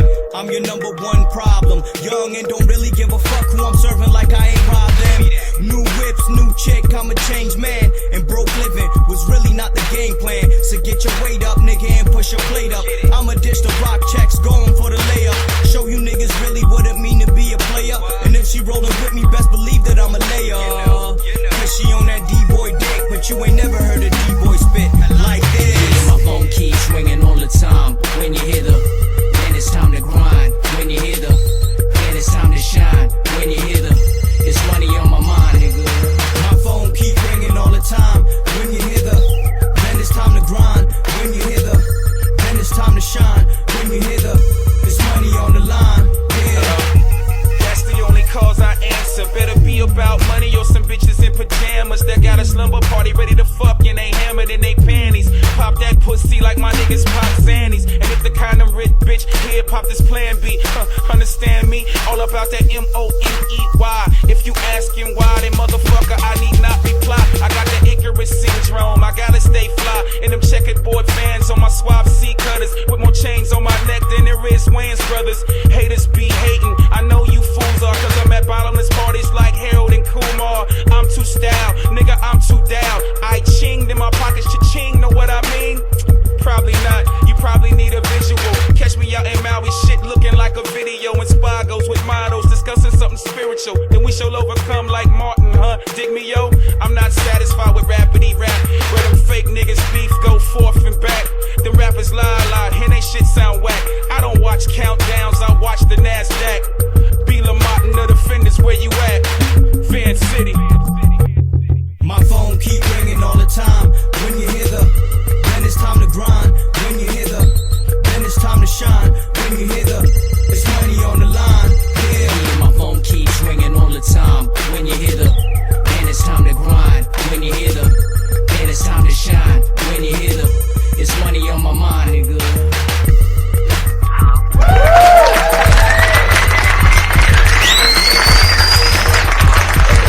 Into the main event.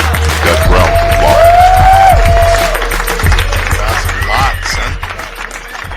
What's up, man? You're back on the main event, eventlevel.com.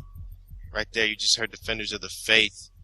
all the time, featuring Bishop Lamont. Right now, I got Checkmate and Concise on the line with me, live from Vancouver, Canada.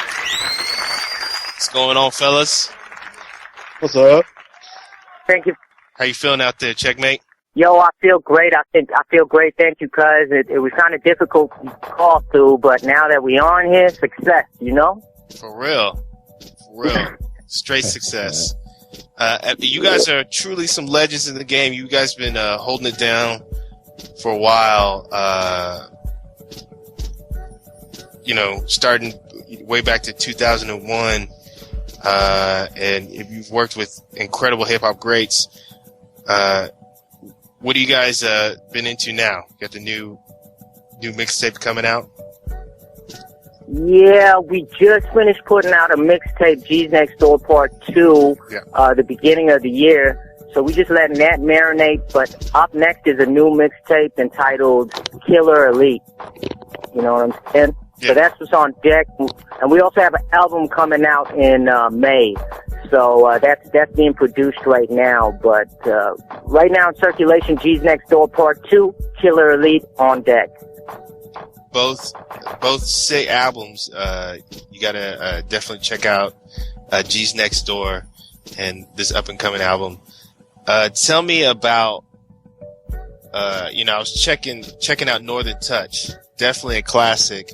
And a lot of people, when we talk about like Canada, they don't understand, the movement in Canada is strong, especially the hip hop movement, especially the rap, the styles out there. Tell us about what's going on with the Canada scene, with the Vancouver scene in hip hop right now. I mean, it's bubbling out here. There's always been a lot of MCs.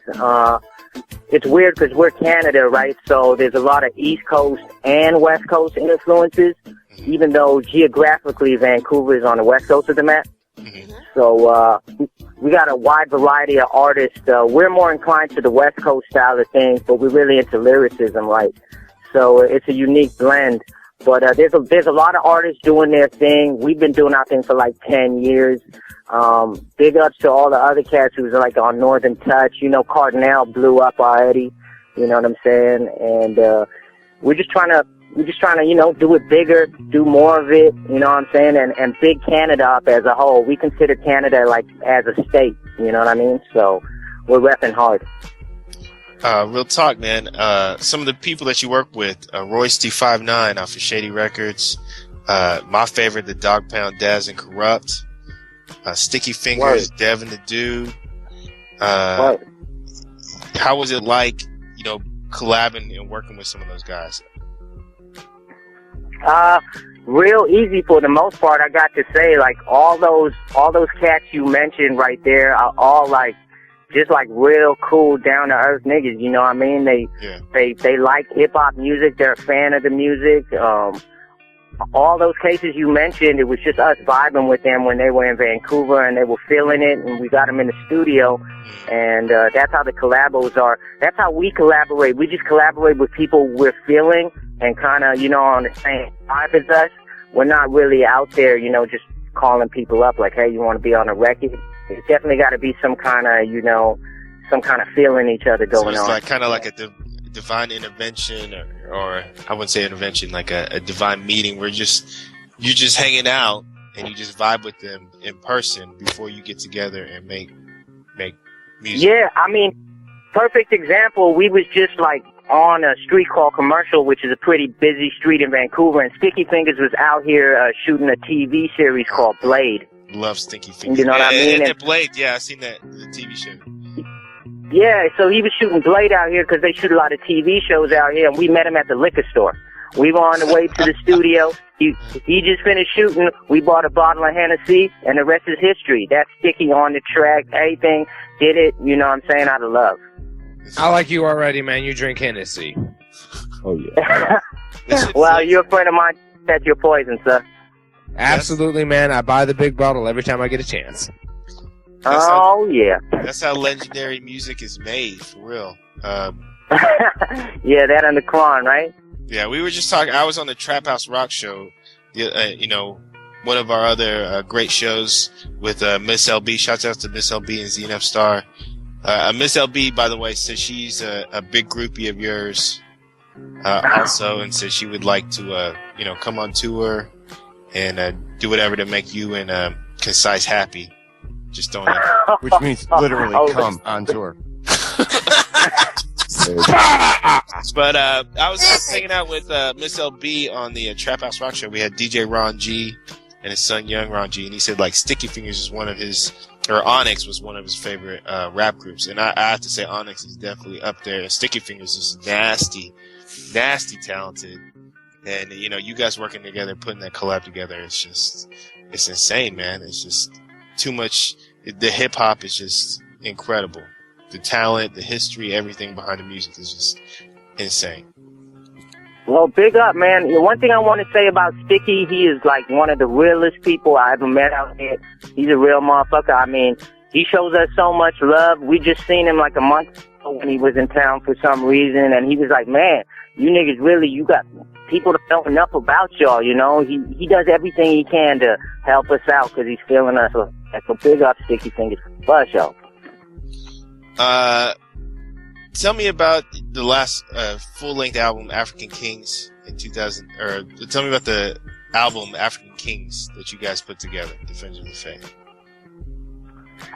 African Kings, yeah. African Kings was an album that we put out, 2008? 2008?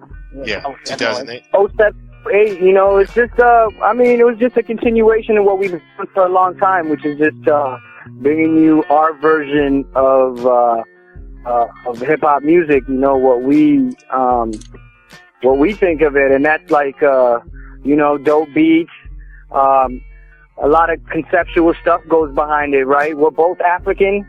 Yeah. You know what I mean? We originally came from Africa to Canada, like when we were kids and all that. So yeah, and we met here, right? Like, if we were both still in Africa, me and Checkmate would have never met, because I'm from the Northeast and he's from the South. You know what I mean? So like Canada brought us together, and we thought that our first album as a group should reflect that, our African heritage. That's why we called it African Kings, right? So. Okay. So you call it African Kings. I really have to step in here because you're touching on a subject some around here know is near and dear to me. Do you call yourselves, and I mean this with all due respect and with all sincerity, I really want to know, do you call yourselves African Canadians? Afro-Canadian is the word. Afro-Canadian, okay. Wow. Afro. Yeah, and we do not call ourselves that. All right. Because I always have this thing about I just always have for years. I've had this thing about the American vernacular of African American. Yeah. Because Africa is a continent, not a country. There are many countries in Africa. So first of all, I got a problem with that on that alone. And I've never heard of an African Italian or an African Spanish. You know what I mean? Yeah. So I wonder. Yeah. Hey, you were talking about the Canadians. We are African by heritage and all that, but I've been in Canada so long that I consider myself a Canadian, you know what I mean? So when did you come over to Canada? I was young. I was like 5 years old, and I'm 30 now, so I've been here like. Do you still have memories of coming back? Like, pardon me? You still have memories of the, coming over at 5? You still have memories of being in Africa and things like that? Yeah, I mean, just like childhood memories. And, Africa's a beautiful place. Africa's a beautiful place. My family didn't come here because we were poor. We were actually pretty well off in Africa. We came here because, my folks thought it'd be a better advantage for me to try and get ahead. There's a lot more opportunities in Canada than Africa, I'm sure you already know. Mm-hmm. Wow. You know what I mean? So it wasn't, I gotta give big ups. So your parents made the move to have more opportunity for you. It's like, they came here to make opportunities for us. It wasn't because we were hurting, you know what I mean? We were actually doing all right there. My dad had a really good job and everything, but it's just Africa is like a stagnant place, right? And who's gonna get anywhere over there? So you gotta transplant the whole family up here, and it was really. But they did it. They took the step, and I'm here just trying to further what they started. I mean, Tell me now you're over here. You're over in Canada, and tell me about how you got, into the game, into the rap game, into creating such good music. How did you develop your sound, your style? We just started as fans. I mean, I can speak for myself. I started as a fan for music. Like when I was young, we used to in Canada we had a station. We have a station called Much Music, and on Much Music they used to have a show called Rap City. It's like the Canadian version of the American show. They had a Canadian version of Rap City. Yeah, they had a Canadian version of Rap City. You know what I mean? And that's how I started my vibe with the music, and I don't know, man. They spoke to me, the rap videos and the people in the rap videos like Gangstar, KRS-One, Rakim. These were the people that were hot at the time, and they spoke to me in a language that I understood, because I'll tell you right off the bat, Canada doesn't have a lot of black people. You know what I mean? So when you look around, you don't exactly see a reflection of yourself. But I did see the reflection of myself in the rap videos. So that's what first drew me to rap music. Incredible. I was just going to say, can you imagine the stereotypical conflicts this man has had to live with? First of all, he's a black guy, so he's supposed to like basketball. But then again, he's Canadian, so he's supposed to like hockey. And he probably likes neither, and he just becomes this rap guy. Is that how it worked out? In a nutshell, that is exactly how it worked out. You actually said it a lot better than me. Thank you very much. Analyst says everything better than everybody. Oh, damn. Absolutely, and you want to go back to like your Canadian heritage, man. I don't mean to pick, but I could definitely hear it in your language, man. It's definitely out there. I can hear it. I haven't heard one A. Well, I haven't heard the A, but he hasn't been poisoned by the white culture up there, so he's good. Not everybody in Canada says A. You know what? I mean, Canada is A. It's there's certain stereotypes up here, but just like there's certain stereotypes in the States, right? People from Atlanta are a lot different than people from Seattle, and people from Seattle talk a lot different than people from New York. It's the same in Canada. Certain parts of Canada have very strong accents, and the other parts of Canada is like a melting pot. Tons of people here from all different backgrounds, you know what I mean? So you might get that like far east or far north or, stuff like that. So, no, I haven't been poisoned with the A. I don't think I've ever said that word. In the A. Tell me some of the people one of your favorite people that you work with, that you guys have worked with together on tracks and collabed with. I'm going to say Royce, because we bonded with him a lot. We went on tour with him a couple times across the whole of Canada, from the East Coast to the West Coast. So it was just Royce and his 4 boys, Twin, and a bunch of Vicious, his team from Detroit, and about 4 of us from Vancouver, and we were in a small van for a period of about 2 weeks. That'll cause you to bond. You know what I'm saying? So, you know what I mean? We already did this with Royce Raw. You know what I'm saying? It was a big video up in Canada, and it got a lot of spins. But just like actually hanging out with the dude and getting to know him as a person, he's a very intelligent, just a really smart, driven dude. And we learned a lot from him. And the collab you guys did, Raw, the collab Raw was just sick, man. Tell me about making that track right there in the video. The track was amazing. I mean, he was hot at that moment, right? He was just coming out from the whole Eminem, where, they did a couple of records together, Bad Meets Evil. And then I think at the time that we were, making that song with him, I think they might have had like a falling out or something of some sort. So, yeah. But I mean, the making of the record was amazing. He came into town, he was doing a show in town, and, through our homeboy Swing, we were able to make contact with him, and we got in the studio, and we're like, yo, we like how you working. This is our music. If you down with it, let's make a song. And, the dude was down. We made that song. I mean, the rest is history. Ended up coming back 2-3 months later. We shot the video. We introduced him to this sick camera crew. Ended up coming back a year later and shot his own video with the same camera crew for Hip Hop, produced by DJ Premier.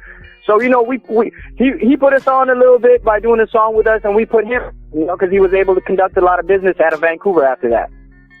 Incredible. Like I feel like after we did the song with him Raw, everybody wanted to do a song with him in Canada. You know what I mean? I'm not trying to toot my own horn, but that song was, the song was hard. The video came out. Not too long after that, I saw a Royce feature everywhere across Canada. You know what I mean?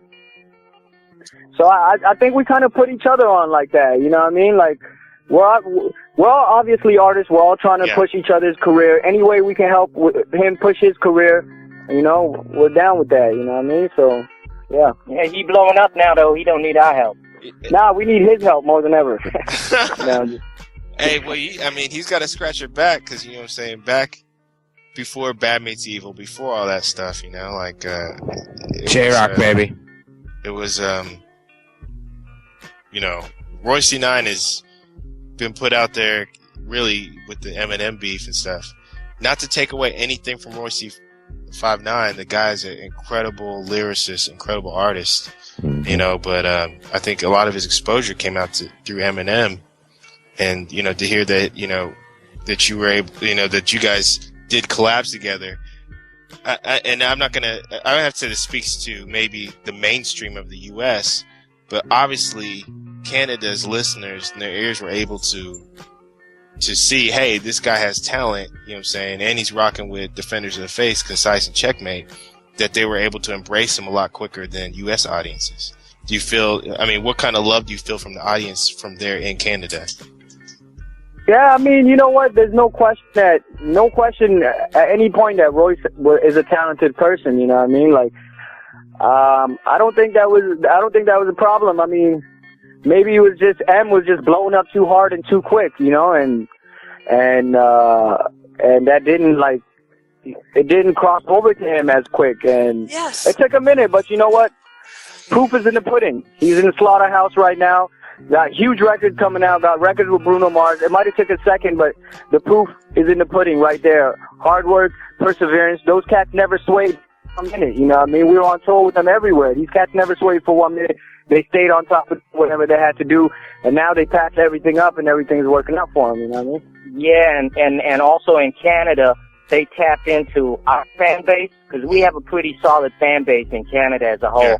And right when he did this song Raw with us, he tapped into our fan base right away, and that was a hit right there, because Royce is a very similar artist to us. His style, he's a lyricist, you know what I mean? We all like the same kind of beats, so it was just a match made in heaven, They embraced them pretty easily.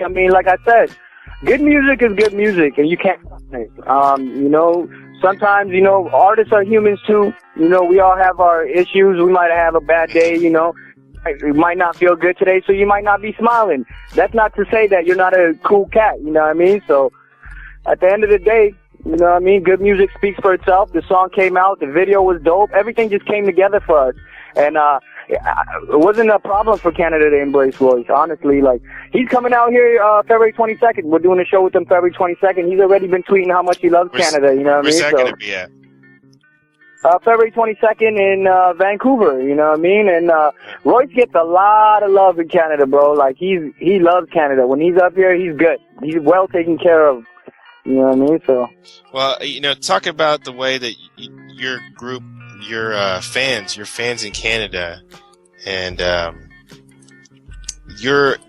song that I saw, Northern Touch, you know what I'm saying, the video and everything, it reminded me kind of like of a Canadian flavor in your ear. You know what I'm talking about? The video of Notorious B.I.G.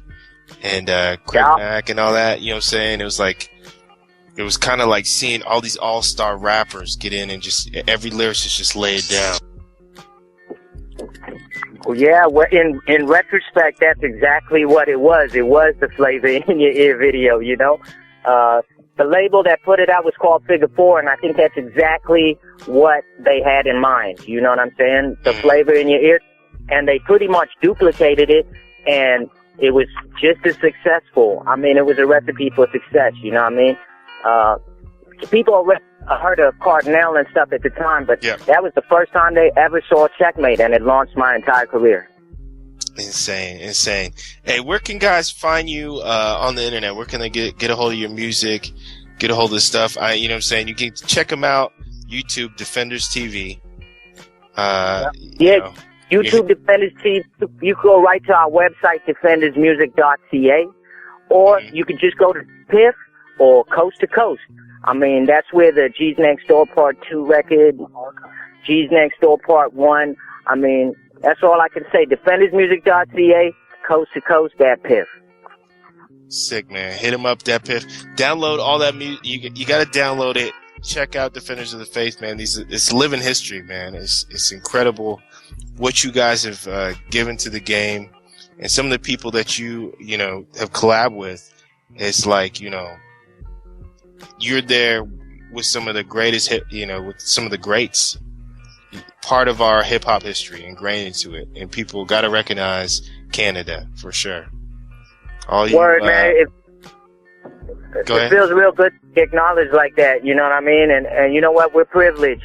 We're privileged to be, do songs with these kind of artists, and just to represent Canada and people respect us. It's a good life.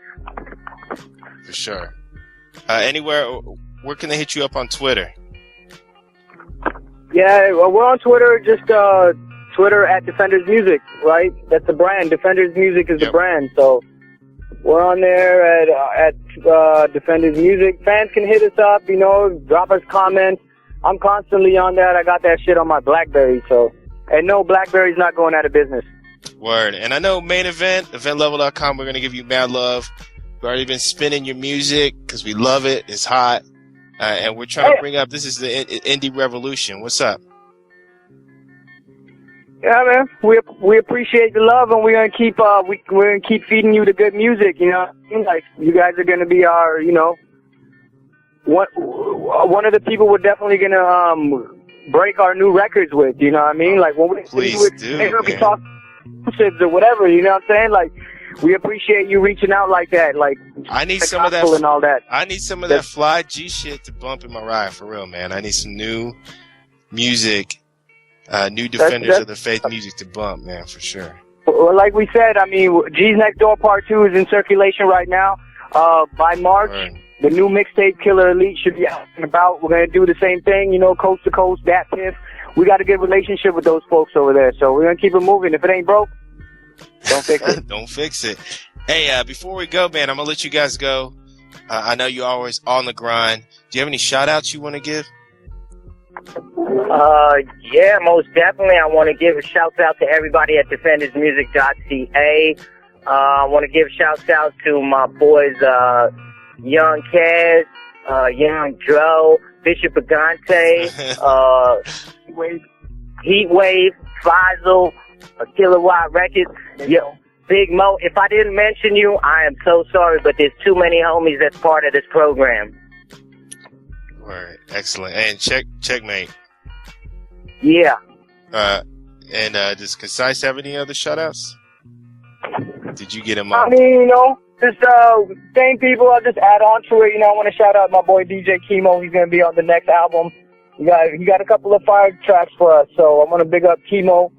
I want to big up my boy V Morales. Tone Mason. We got Tone Mason on the next album, too. So, and my other boy, Chin and Jetty, Grammy Award winner. He got 2-3 tracks on Eminem's last album and all that. I want to give him a shout out. Actually, Chin and Jetty produce all the time featuring Bishop Lamont. Want to shout out Bishop Lamont as well, too. I mean, real G shit. Lamont is the homie right there. Another cat that we. Bishop Lamont's been laying it down. For sure, for a while, man. Yeah, definitely, man. Check out Defenders of the Faith. Go to their site, defendersmusic.ca, like Canada, eh? And check out their music. You know what I'm saying? Get down and you gotta YouTube. You gotta listen to the tracks. All the tracks. I love them all, man. I love that song Raw. Rock the House. I like all the stuff you guys have put together. Definitely the Afro Kings digital album. Go ahead and check all that out.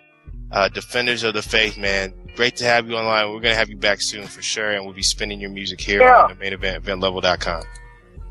Word, thank you. Main Event in the house. Peace, Defenders. Peace. All right, guys. That was a great interview, man. 2 good interviews in one night.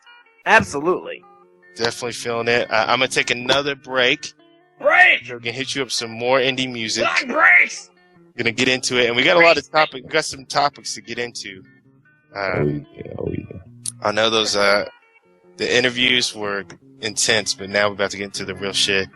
You're listening to the main event. MasterWillz. Keep that browser logged. This is the main event. VinLevel.com. We in the game now. Oh, okay. You must be Bug Bunny, Miss Bug Bunny or something. Your bitch a bunny rabbit, how she staring at my carrot, she knows I'm extra large trapping, got her thinking married. She built just like a stallion, so I think she need a carrot. Eat her like a hamburger, then serve her like a salad. Smooth transition from the trap to the Rizzo. Last week I sold 10 stamp, no Rizzo. 100 kilo Rico dog, throw me on the scale. I make a lot of money, little mama, can't you tell? Chillin', so chillin'. Risen count 200 and my pinky count 50. Chillin', so chillin'. No hot dog meat, but I'm chillin'. Chillin', so chillin'. Risen count 200 and my pinky count 50. Chillin', so chillin'. Walk with me if you're chillin'. Double cell phone pitching, yeah, them bitches twerk. Tryna rob with a life fishing in the desert. Local league hitters, they just tryna get misery. Don't talk that bullshit if you don't walk that shit. Heard. I'm married to the currency, no flexing, see my clarity. My diamond got me smashing down to everything that passing me. Ain't no need in asking me just what that strong back taxing. See, you ready know the ticket scared. Ready know the ticket scared. Chillin', so chillin'. Risen count 200 and my pinky count 50. Chillin', so chillin'. No hot dog meat, but I'm chillin'. Chillin', I'm so chillin'. Risen count 200 and my pinky count 50. Chillin', so chillin'. Walk with me if you're chillin'. My finger so hot like a big bowl of chili. $1 million swag, keys packed, coating silly. The boy be coding trippin' and I'm worth way more than millions. So I'm trying to go way to Zilly with them diamond cut like guillotine. You don't give a damn dog, I can give a fizzle. I can fuck your trip, bro, but she just wanna scissor. If she don't do Becky, I ain't no sliding up in my trizzle. Ain't no trippin' while you trippin', bro. Don't put that weak shit is up. Chillin', so chillin'. Risen count 200 and my pinky count 50. Chillin', so chillin'. No hot dog meat, but I'm chillin'. Chillin', I'm so chillin'. Risen count 200 and my pinky count 50. Oh yeah. What's up? Back at the main event, VinLevel.com. Kilo Rico. Chillin'. Hey, T. Scott, what you think about that track right there? Oh, gotta love it. Hey, big shout out to old hot dog meat himself, 100 Kilo Rico. What's going on? I know you out there listening, tuning in. Hey, shout out to everybody out there in South Carolina. I know you got some good information, a good different look on hip hop, a good different look on music tonight by both our guests. You know, down here in South Carolina, we kind of got a different sound altogether. So, that's a good look, and it was a good insight on a different aspect of the independent music movement. For sure, man.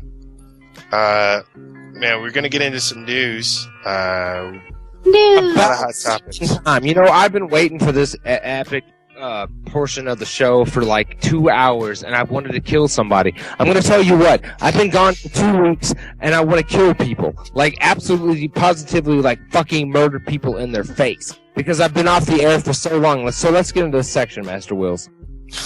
What the hell? Starting with his microphone. He's going to start by killing his microphone first. So you sound like, what's that girl's name? Elisa Bustamante? Elisa Boobies, what? Have you heard about her? It's like she's a 19-year-old. Yeah, she choked the shit out of a girl, and she's a 9-year-old girl, and she choked the shit out of her neighbor's kid, and now they got a life prison on her, or a sentence on her, and she's going to get raped by a table leg.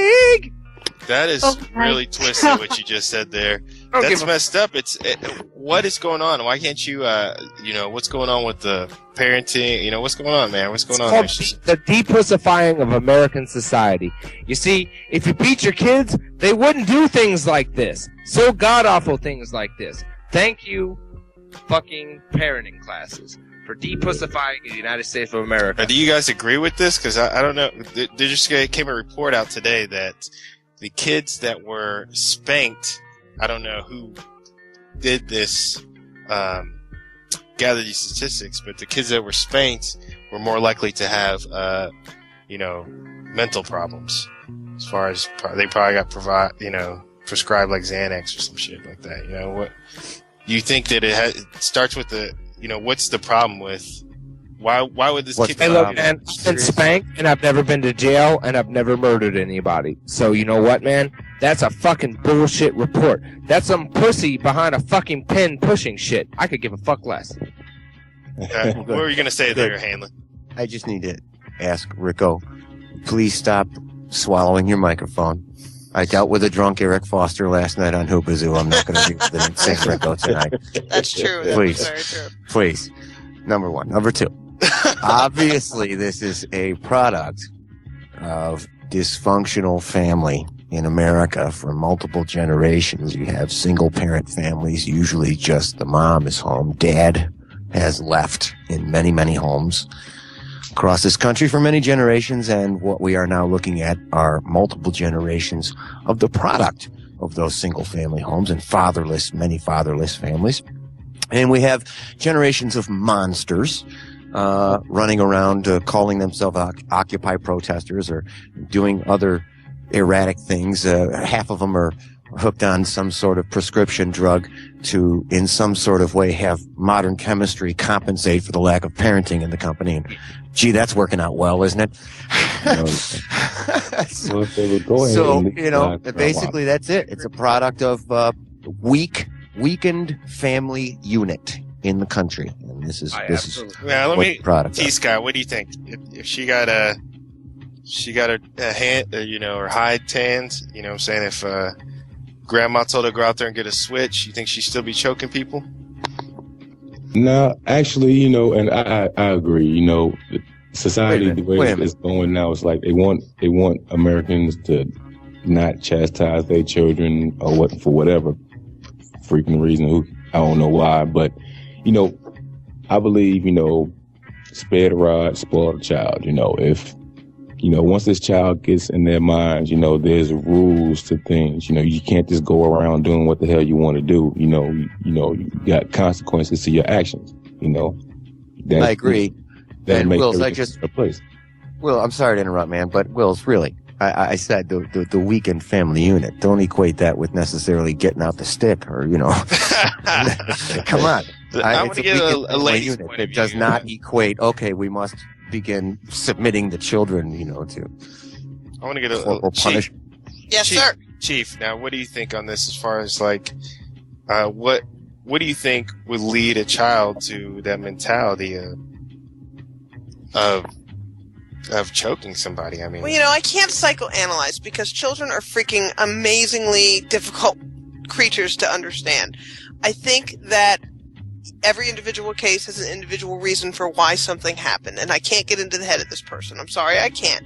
Going back to a little bit more on what the gentlemen were talking about in general circumstances, I do believe, and I've been on record of this before, you've got to have a situation of loving discipline.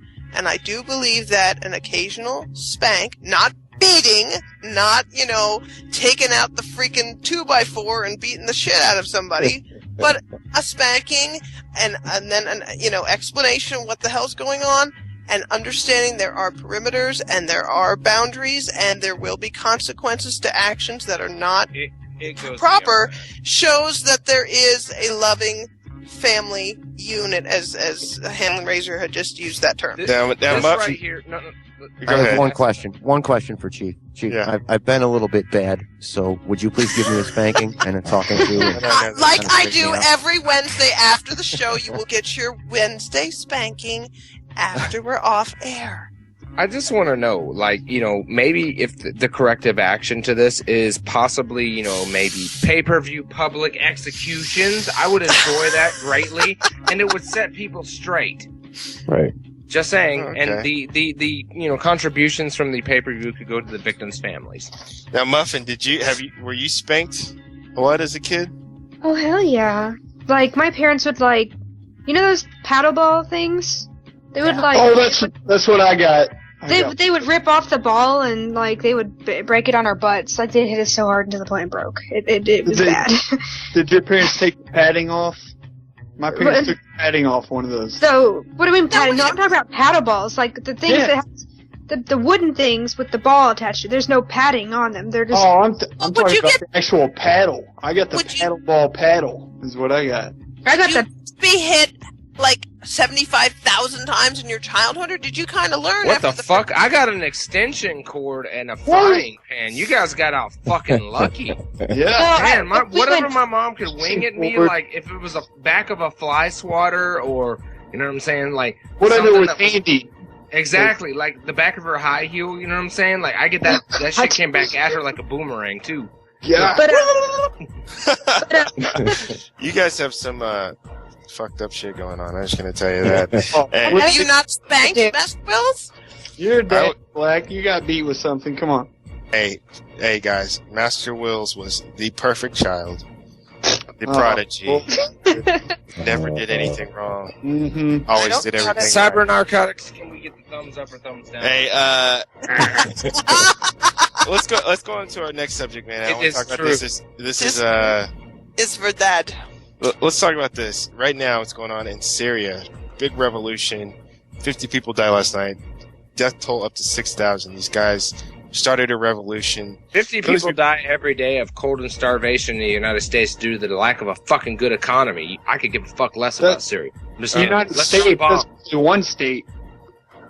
Come on, here's a place that we encourage revolution. They're on TV saying, "Hey, here we are. We're making a move. Where's America? America's supposed to save us." That's the mindset of the nation. Yeah. What do we do? Do we go in and What do you mean, what do we do? What the hell do you mean, what do we do? UN, no support. Are you fucking serious, Wills? What do we do? Yeah, what do we do? We sit here with our thumb up our ass, like we have been. I thought that's what we voted for. I thought that's what open change and fundamental transformation and the whole world's going to respect us and love us. Everyone's going to love us now that Obama's in, because they all hated Bush. So that's what we're going to do. We're going to sit here and watch people get killed every day in Iran and Syria. So you would support us? They've been our to mortal Syria. enemies for over 30 years. I think we need to drop bombs. Nonsense. You support us going into Syria and giving aid to these people. Let me ask you something. Did you We support need aid in America first. Did you support Obama going into Libya and into Egypt? Fuck aid in America. America needs to get off her lazy ass and get a going job. into Libya and into Egypt. Hold on. Subject. Do I support them? Egypt to remove Hosni Mubarak. Was that a good idea? I mean, what was we're not involved in a war with Egypt. We're not in a war with. Why did Obama go tell Hosni Mubarak to leave Egypt and let the people take control? Were people being killed in the streets in Egypt like they are right now in Syria and like they have been since 2009 in Iran? Well, not at this capacity, I don't feel. Okay, so why was it okay to remove Hosni Mubarak from Egypt, only to have the Muslim Brotherhood come in and take control right now in Egypt, and they are currently holding 19 Americans basically hostage? You have a replay. This is Carter 2.0, this administration that's going on right now. This Obama administration is Jimmy Carter 2.0. But here you go. But what about the argument that these other people are supplying? Hanlon, Egypt. Hanlon, what about this argument these other people are supplying here that makes sense to me? We have issues in America. Why should we spread ourselves huge debt? Why should we keep spreading ourselves and involving ourselves into foreign affairs when obviously there are problems here in America that we need to focus on before we start dipping our hands in all these other nations? Where's the other nations? Where's the other nations' support? You know, why is it always America have to come? When come America to aid? buries its head in the sand and ignores. Hold on. Chief, let me hear Chief first. When America buries its head in the sand and ignores what's going on around the world, when it ignores financially, socially, politically what's going on, you have something happen called a world war eventually. That's what history has shown us in the past, in the 20th century, and it just... What is with the nose? Hold on, I want to hear what Chief's got to say. Come on. I mean, to me... We are the watchdogs. We are the big brother. We are, and I don't mean that in the 1984 Orwellian sense of the word. We are the ones around the world who have been the defenders of democracy, the helping hand. I mean, that's the role we have as a superpower. And we are quickly becoming not a superpower, but that was the role that we took on at the. We're like number 5 right now, right? As far as world powers go, number 5. We're ranked 5th. That's ridiculous. Hold That's on. preposterous. Rico has been steaming over there. Look, it's all about fucking capitalism, straight up, man. Afghanistan is about fucking titanium and fucking uranium and what the hell sells it? Lithium ion ore, alright? The rest of the country, Syria controls a major fucking amount of oil. Egypt has like all kinds of spices and silks and everything flowing through it. Man, it's about capitalism. Look, man, I was a Marine, all right? And listen, the banks are trying to establish something in countries that don't have banks. Straight up. It's all about fucking gross capitalism. And people are blind to the fact that banks want to rob these people blind and try to pay these American fucking scumbags, these lobbyists that are sitting in these places helping out with these, or well, not helping, but you know what I'm saying, lobbying these politicians to vote for these things. Straight up, man. Look, Syria, we go in there, we say Syria, guess what? We got oil. What's the biggest thing right now? Lithium ion. Everything runs off of lithium ion, man. Everything runs off of lithium ion. Your iPad, your phone, everything. Your vibrator. Digital.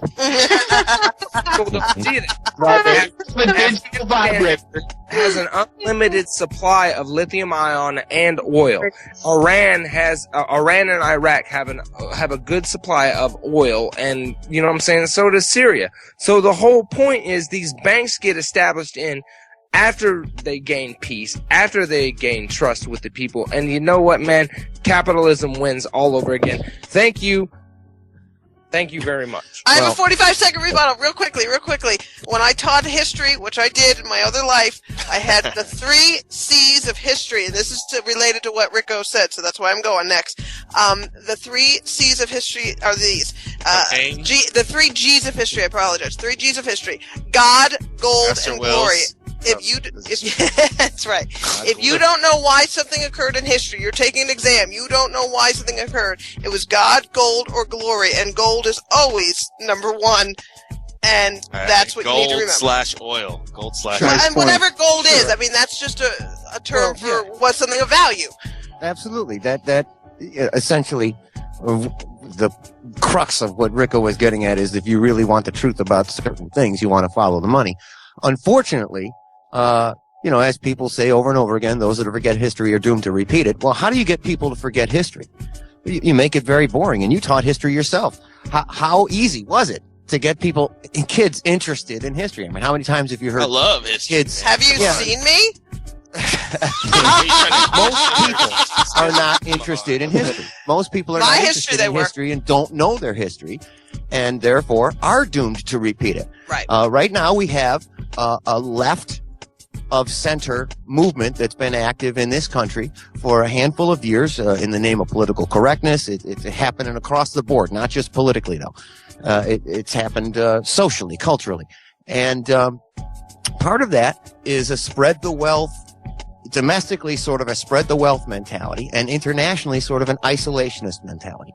And if you match that up with pre-World War II history, you will see many, many parallels of this country wanting to vote socialist and wanting to be isolationists while Hitler assembled what he assembled.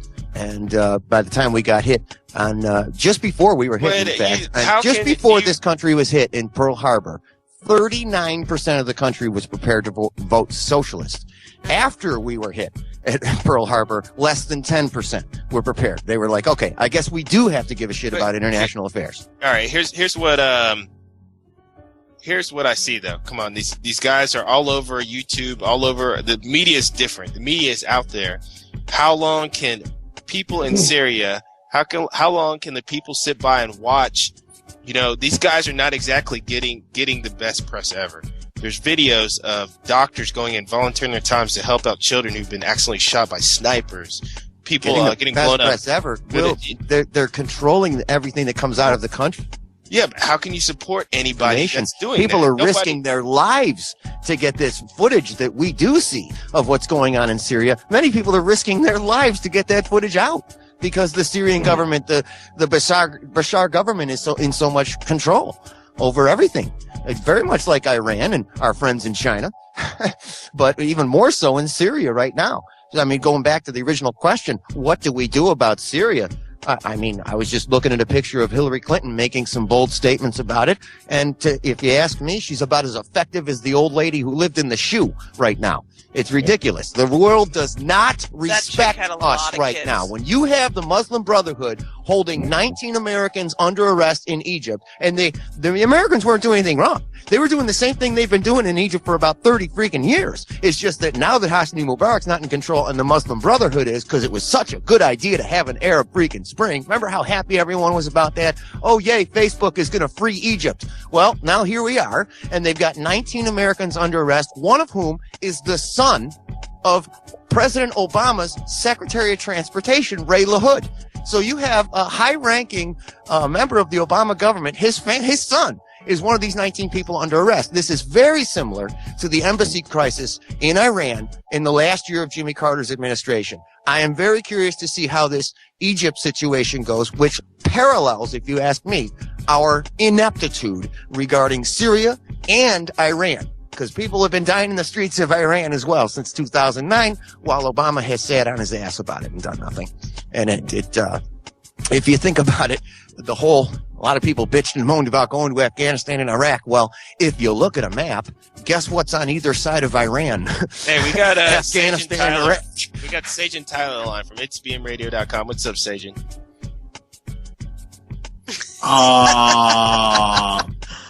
Can I just ask one question real quick? Yeah, go ahead. Put it in place of Sajan.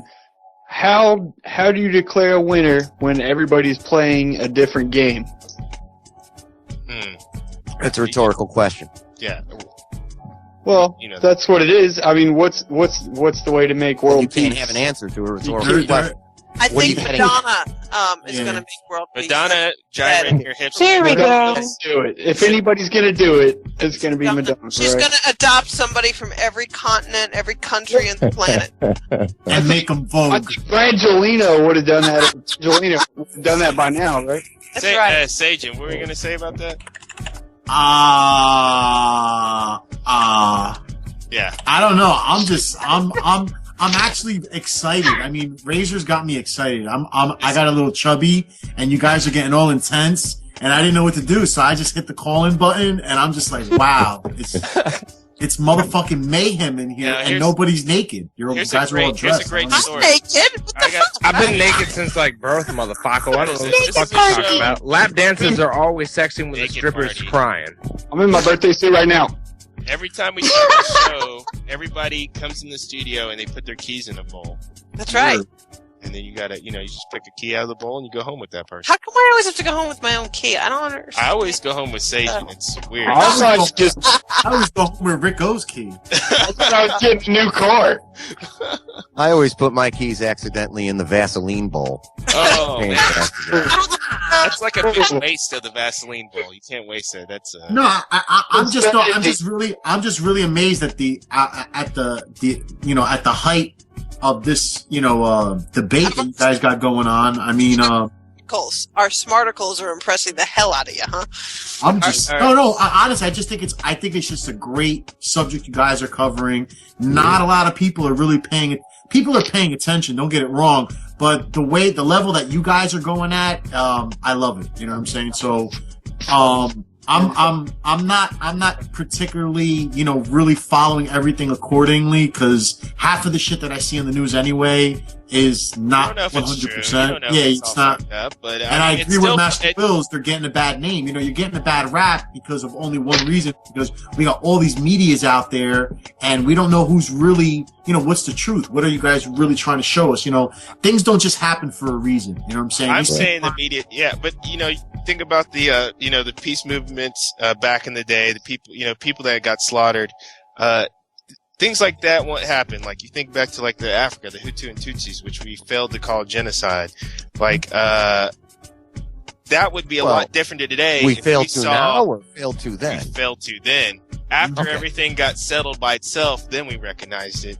This may be kind of the same situation, but, but, back then, we didn't go on YouTube or LiveLeak.com and see people getting hacked with, stuff. Now it's out there. And then not only is it out to us, it's out to the people of Syria and the nations around the world. They're really getting to see the atrocities that... Well, look, people say, why should America police the world? I don't like the idea of policing the world. The fact remains we are the only superpower left in the world. We're the only beacon of hope, true freedom, and liberty. Our Constitution represents that. Okay? So it's like Ben Franklin said as soon as the thing was written. He comes out on the steps of the freaking Continental Congress in Philadelphia. Okay, Mr. Franklin, what have you done? He said, we've given you a republic. The question is, can you keep it? Let's see if you can keep it. And this is part of keeping it. If we sit here and as Chief put earlier, put your head in the sand, you're not going to keep your republic. You're not going to keep your... Are we supposed to be the republic of the United States or the republic of the world? I mean, why are we... Razor's making some great points. You know what I'm saying? The only thing, and I'm not trying to debate with him either, because I'm pretty much saying the same thing he's saying, but to a degree. They did give it to us, but did they really give it to us with the 100% authority to change? Because if that was the case, then a lot of things that happen going on, we would be able to stand up and make a change, and they're not listening to us. You know what I'm saying? So, I prefer... what's Rico? What? Look, man, I just prefer to be the Republic of the Sith. Thank you very much. Can I call next? Can I call next one thing? Yeah, Josh. Yeah, Jay the chef. What's up, man? All right. Well, I just think. Think where the world would be today if we hadn't have stepped in before on earlier wars. Who stopped Hitler? We kind of, we kind of have to do that because we can do that, and we're the only country still that can do it. That's right. So, people kind of, I think they hate on us, but they kind of look up to us to do that because we have the capability. And, it's, with great power comes responsibility, That's right. How I would see it? Very true. What's that, Muffin? How would you do? Well, I would see it this way. I think everybody just is scared of a nuclear, death. I feel like it's gonna end this. No, it's not that. It's just, if you have some people, one person has this one little bitty thing that's happening, and then it starts getting bigger and bigger and bigger, and then everybody's like, oh, somebody should do something about it. Well, not Kentucky. The thing of Kentucky is the only parts of the United States. Anyway, so here comes out United States and America. They're like, oh, okay, well, America's one place. But anyway, so I'm really tired. And they go off, and they're the only people that have the balls to do anything, and the only one that risk their economy. And then, oh, hey, America's doing it. Well, let's go help them because they stepped out. It's like they have to do the first foot to do something. They have to take the first step. It's taking the stand as a leader. And they always have to open the door. Yeah. But then other people bitch about us because we do this, and I guess we look like we're lazy asses. I guess I do it too. So then, how much? Go ahead. We're damned if we do. We're damned if we don't. That's right. Exactly. That's right. That's the position of leadership. When you're a leader, you make leadership decisions, and when you do that, not everyone's going to be happy. It's not a popular. While they want to bitch about us trying to police the world and make it a safer place for everyone to be in, when they bitch about it, at the same time we argue about having to build a wall up to keep them out from getting in this place that supposedly sucks so much. T-Scott. I got a question. Yeah.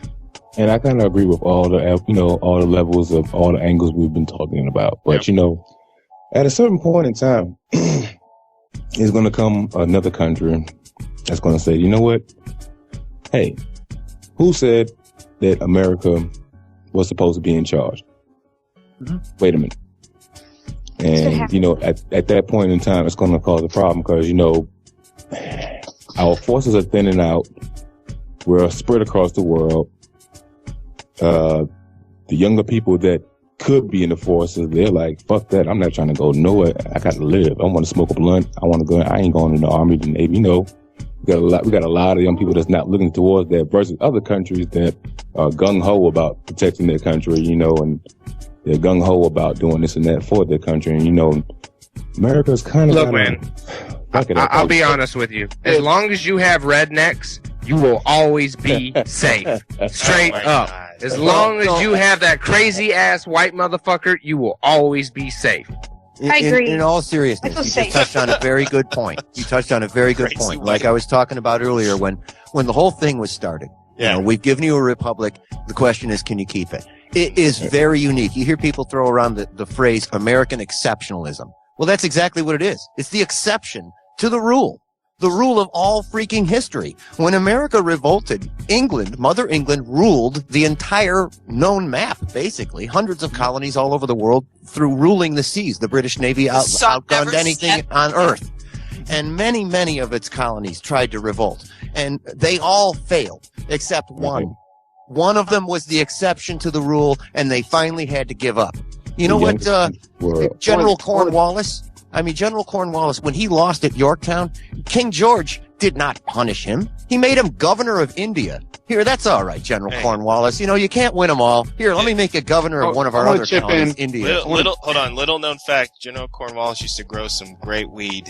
Sure. All right, great. Can I chip in real quick? American is the exception to the rule, and it still is. So to answer that earlier point, you're right. Other countries do come along in history, and they want to challenge that. Who made America the boss? Many of those countries have come along, and they've always hidden behind an ism. It's been fascism, it's been communism, it's been Nazism, and now it's Islamic fundamentalism. They're hiding behind an ism until they get out from behind that and live a free, libertarian, essentially, life. We don't have to necessarily implant America everywhere, but just the ideals and humanitarian rights that are established in our Constitution certainly have been successful in other places in the world. Look at Japan. In historical terms, we gave them the atomic bomb twice, and look where they are now. They're a Western-based democracy. It's one of the most powerful economies in the world. Hold on, Jay the chef, you had one thing, and I gotta kind of speed this up, but okay, we gotta get to break. But go ahead. What All are right, you gonna ask? well, real quick, I was just gonna say, man, that's the great thing about America is if there's one thing that you're into in particular, you know, you said you just want to go chill out and smoke a blunt. There's millions of places in the United States you can find somewhere to do that. You know, I mean,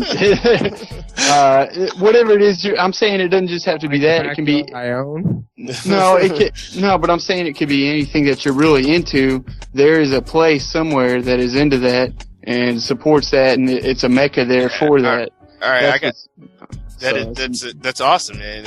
America is a great country, and there's no place I would rather be than America, for sure. But let me ask you this, Sage and Tyler. I mean, you're there in New Jersey, and there's a lot of New Jersey really feels to me, and I know Chief's in New Jersey too, but not the real New Jersey.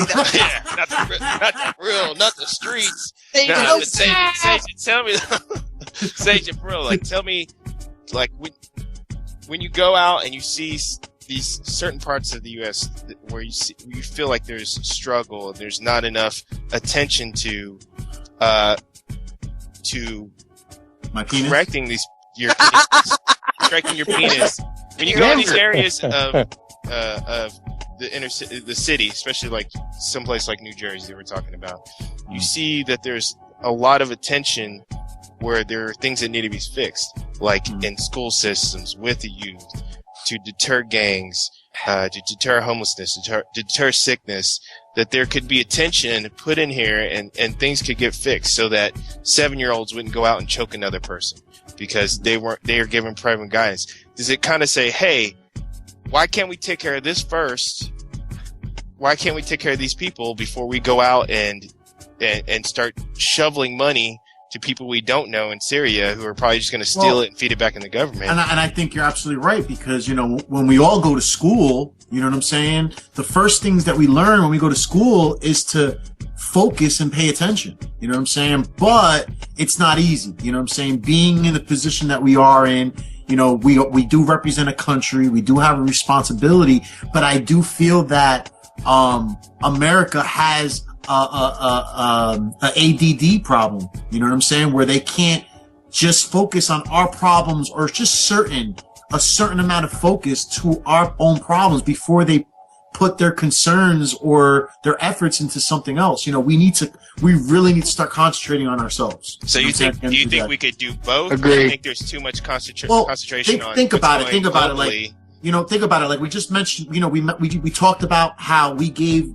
the H-bomb to Japan, right? But look what happened. You know, like, yeah, we had some difficulties or whatever. Did we have a real right to do that? No. Was Pearl Harbor set up? Yes, it was. You know what I'm saying? You know, at the end of the day, what they did to those people, like, whatever our differences, what didn't mean to go bomb the whole entire race. You know what I'm saying? That was just showing. That was just some balls. I gotta agree on that. I gotta agree on the setup of Pearl Harbor. Yeah, really, about the setup of Pearl Harbor. Yeah, that was a setup, man. How the fuck are you gonna put your entire fleet into an outlet that has only one inlet? Seriously? The only seriously? Wait, first of all, you guys, I'm telling you, you're living proof of what I said earlier. Those who forget history are doomed to repeat it. And how do you make people forget history? You make them disinterested about it, or you confuse them about it, and you throw a lot of disinformation out. That's insane. That Pearl Harbor was set up. Hey guys, wait. I'm gonna vouch for you right now. First of all, I know.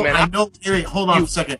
Hold on a second. I'm, you know, first of all, I know this information not just from conspiracy stuff. I know this because I know people who work in the military, who were stationed at Pearl Harbor, who know the real stories. You know, it's not as conspiracy as you thought, but they knew that they were coming. They knew there was a chance. So, there was a lot of information. I'm not aware of all the history. There was a skimmerman left 2 days before Pearl Harbor. How are you going to ever acknowledge it? They knew a long time that they were on their way, and they knew that they were just partying. Everybody was partying on the bases and everything, and they just let that happen. And they let that happen so that we could do what we did. You know what I'm saying? That's all it really was. And it's just like playing chess. It's like, here you go, take my bishop, and then, oh, I'm gonna take that bishop. You take that bishop. Oh, well, you didn't see my queen. Let's drop an H-bomb on you now, motherfucker. Checkmate. You know what I'm saying? So it was, and we've always had Japan. Yeah, it was properly strategized. You know what I'm saying? And it's sad, but what I'm saying is we need to focus on what's going on in our own community. And America is a large community. You know what I'm saying? All right, Hanlon. Pay attention to that. Hanlon, we got to go on break, and you know what I'm saying. I'm gonna give you the last word. I want you to comment on the statement, and then we got to go to break, and then we're gonna be right back. But can I talk to Halen on break? Yeah. No, not at all. It's to go. No, I won't eat up too much time. I just think what you're doing is extrapolating exceptions to the rule there in your historical timeline and making it the rule.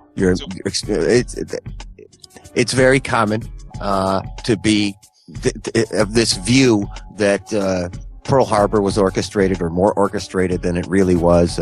Certain historical facts are extrapolated, and some what do you think about this? Is like very flimsy timeline and factual line is connected into what, in some minds, becomes history. So, Hanlon, what do you think about the statement that people knew that Pearl Harbor was going to be bombed? They did not evacuate, and it cost people's lives. I mean, it's something that it's in the movie Pearl Harbor. You know, not saying that that's where you should get your historical information from, but it's out there. It's not something that came up. Can I just ask one quick question? How many times have you been out to Hawaii? Have you been out to Hawaii by any chance? No, I never. Okay, well, when you go over there, I used to travel there every summertime, and to go over there and meet the people who've lived there for generations, that's all they talk about. That's all they talk about. So all the islanders, you know, from American soldiers to Navy, Air Force, they all talk about that, even including the civilians, you know, the people that were born there, people who moved there. It's weird. It's kind of like the Roswell, you know what I'm saying? Now, at the end of the day, I don't know. I'm not sitting here saying I know every single detail, but the details that I have heard have made me question, and I doubt it. But I don't doubt our government. I don't doubt that they're not trying to do their job. I do believe they're trying to do their job, but there's sometimes where we have to do things that we're not 100%, proud of, you know, at the end of the day. Well, I won't disagree with that, but I would disagree with the idea that Pearl Harbor was orchestrated. Hey, hold on to that thought. We got to take a quick break. We just got heated, and we're going to be back. We're going to keep after the fire point, going here on eventlevel.com on the main event. We're here with MasterWillz, Handling Razor, Chief 187, Rico Muffin at Hatchet Radio, T. Scott of Nice Radio, and my man J.E., the freestyle chef. We'll be right back after the break. Main event, eventlevel.com. Hey, gang. OMBM. Hey. Put your motherfucking hands up. You're tuned into the main event. Keep that browser locked. Eventlevel.com. Eventlevel.com. I can't stop, and I ain't quitting till I do what I'm entitled to. If I was you, I'd buckle that phone, hustling probably, but I'm not you. Thank God I'm me. Thank God I'm me. Thank God I'm me. Thank God I'm me.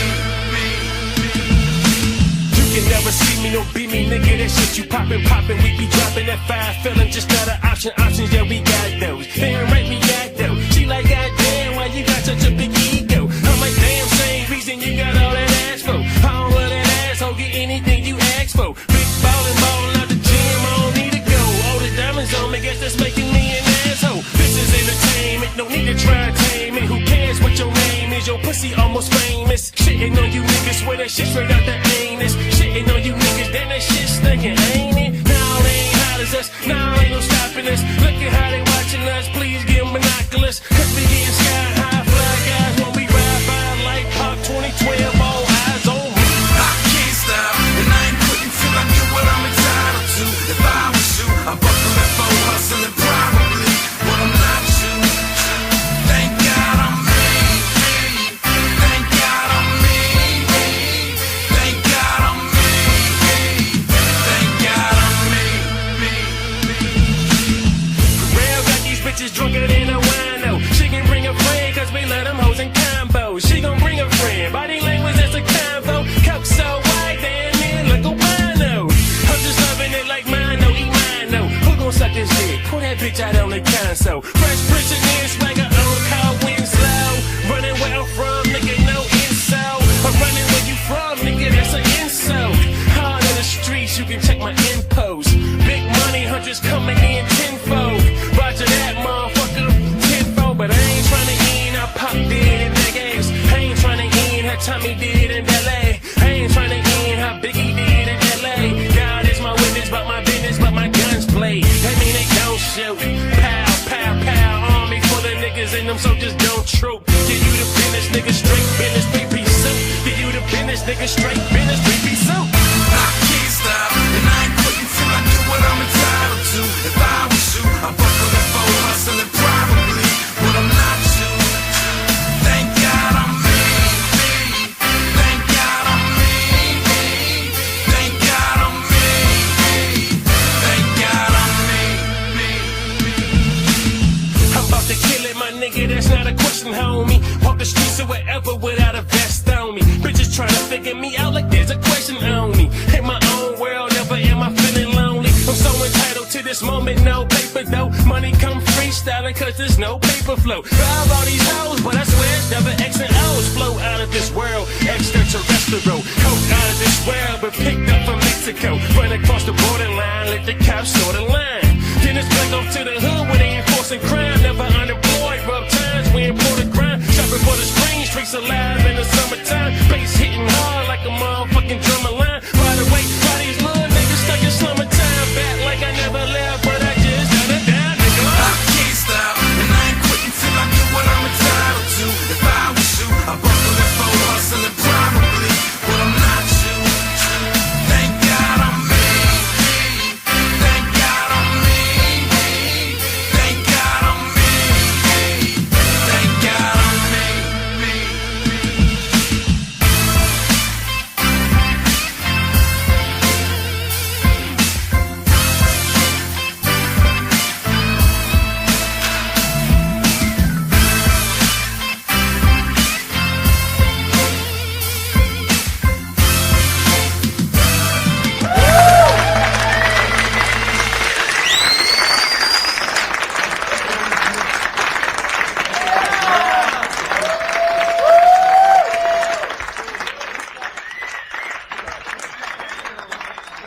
Oh my God, I love that audience. They're so supportive.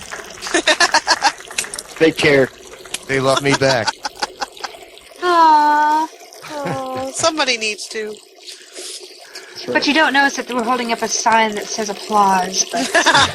And 3 people clap. Hey. Studio audience. I use Studio repression audience. as a coping mechanism. Everybody, you're That's back terrible. here at the main event, eventlevel.com. Back with my myriad of co-hosts. We just got in Ty, and I gotta turn it a little bit so we could just spread a little love around. Chief Can I just- 187, our big blog, and what's coming up, Chief? It's a very special day coming up. On this, yes, it is. Valentine's Day is rapidly approaching. Fuck that fucking holiday. So get ready to watch. Get ready to watch The Notebook. Get ready. I guess there's a new please. I ain't watching out. shit. The I Vow. ain't got a girlfriend. You know, I do Women blog hate about Rick. this all month. I blog about Valentine's Day all month, and I do not believe it's only for those people who have lovers or spouses or girlfriends, boyfriends, whatever. I think You it's love not just yourself. about romantic love. It could be love yourself, love your family, love your friends, love your hash pipe, whatever the fuck. How do you love yourself? Well, Love you porn. can love yourself lots of different ways. You got me. I learned it when I was like 12. There I you love go. porn. Let's go back to it. Okay, that's about when I learned it. But wait, I have a Not question 12, for that sounds Sajin. about I right. really do. I love porn. Well, I know you do. Sajin, you have this Remember great how great the porn was when you were 12, too? Oh, yeah. It didn't take Phoebe it. Cates was born. Was that Chef? Would you? It didn't take anything. It was just like a Victoria's Secret or something. Right. You know, that was the best. Right. No. Anybody remember the Eugenia magazines? Swimsuit. It was like No. it was like a swimsuit magazine for bikinis and shit. Yeah. It was called Eugenia or on the board. Neutrogena? no, it was Eugenia. UJENA, something like that. Chief, Like a European pronunciation for a certain part. Chief. You Yeah. see what I try to do there? I try to get romantic and cutesy, and these guys I know. are talking about porn and sex. You have to be a little quicker. Because I was going to say, I think that that's a great part of celebrating Valentine's Day personally. If you guys want to watch porn, if you guys want to buy your loved one lingerie, like, go for it. Throw it. Yeah, as I always say, Celebrate oral Valentine's sex is always a good last-minute gift idea. Sex is always appropriate. Oral. Oral sex, any sex. Come on, sex is always appropriate. Okay, so all you girls out there, you don't have a gift yet, and you just last minute, what you gotta do. blowjob. Just tie, for the girls, you just tie your tongue with a little pink ball around it and be like, hey, babe, look what I got you. And that's it. Sajin Tyler, I just want to say something to you, dearie. Okay, go I'm ahead. looking on Facebook at the Sajin Tyler show promo you got with Ali Diaz. Holy crap. Okay. She's gorgeous. You want to do a threesome? Me, you, Allie? Well, sure. I'm just telling people, like, if you're not checking out Sajin Tyler's show, you're crazy because this chick is hot. So, contribute. Chief 187, our chief bloggist, come on, Chief 187, chief bloggist here at eventlevel.com, and also was talking about Valentine's gift ideas, and of course, like Sajin alluded to, you want to give yourself a Valentine's Day present. Just because you're alone, don't need to be sad or go kill yourself or what people are doing. Put some scented candles and some incense out. Pick out your lube and put on the porno and then give yourself some love. And it's Valentine's Day. Just make sure you shave and everything, and you're good. And when you climax, then whenever you're ready, you can do it again. I give myself a high five. I'm like, yes. After you climax, after you cut yourself and tell yourself to say, "I love you." I love you. Love you. Look in the mirror. Watch yourself in the mirror while you do it. That makes. That's what I do. That's what I do. I'm like, yeah, you like that? I'm like, yeah, bust a nut all over my stomach. Like, yeah, here we go. God, all right. The end, you say, "I love you, man. I love you." Yo, You, like, high five. I high five myself. But All right, I have a question. Okay. If you travel back in time and bang yourself, is it considered masturbating? That's a great question Wow. there. That is a good question. Hey, T. Scott, you sounded like you. What would be your answer on that? Is that masturbation? Go back in time and bang yourself. We call it incest. That would kind of be like incest type of cause totally. No, it can't be incest because you're not fucking your brother, your sister. You're fucking yourself. So yeah.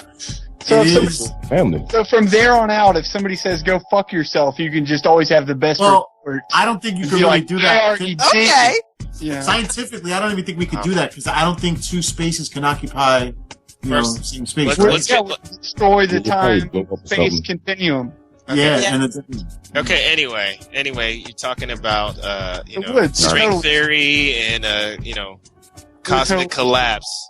But Yeah. Chief, Yes, sir. your blog, Valentine's Day gift for those Yes. that are, what are some of the great Valentine's Day gifts? Because it's coming up, it's right Okay. around the corner. Don't procrastinate. Go out and get that. Well, and here's my thing, and this is all serious, because I do believe sex, great gift, you share it, whatever, but Valentine's Day to me is for anybody in your life that you love, friends, family, lovers, what have you. And you do not need to spend a fortune. You don't even need to spend any money at all if you're creative, if you can do things with, Tongue? Oh. your hands, your tongue, whatever. And then let's get back. But I mean, in all honesty, you can make a meal at home. I think going out on Valentine's Day freaking sucks. Wait a minute. What if I don't love her and I'm not very creative? Got anything there? Use your tongue. I don't understand why you didn't understand that. What are some of these gifts? But I'm saying, making dinner at home far better than going out. Usually the food and the service is subpar on Valentine's Day. You pay way too much for crappy service, crappy food. So It's rookie spend night. extra on what you like. If you're a steak person, if you're a seafood person, go out and spend a little extra because you're not going to pay tip. You get a bottle of wine or whatever the hell you like to drink. Bring it home. I think that's a great way of sharing Valentine's Day. Chief, that's a great suggestion. I mean, that's just. See? I wish more people would cook for themselves. you know? Yeah. I mean, that's coming from the freestyle chef, man. And it's so much more sensual that way. You can cook for yourselves. You can take your time. I mean. Yeah, cooking is such. I think you and I. You could cook. You could cook in like some sexy lingerie. Yeah. And nothing but an apron. That's right. I was thinking the same thing, Mom. Do not ever fry anything in lingerie or, without. That's one of my pants. goals in life. Safety tip from the chef. That's one of your goals in life, Muffin. Go ahead. I want to fry bacon naked with my husband. That's my Oh. goal. How about your boyfriend? Why not? Oh, yeah, How about, Or maybe you're just your buddy handling over sex. Your husband? Yeah, how about Hamlin Razor? How about just It would have to be on a sexual note, but I don't do that Be in with your kitchen. I'll be in my kitchen. How about you wear just an apron and rub bacon all over Sajin and let him watch?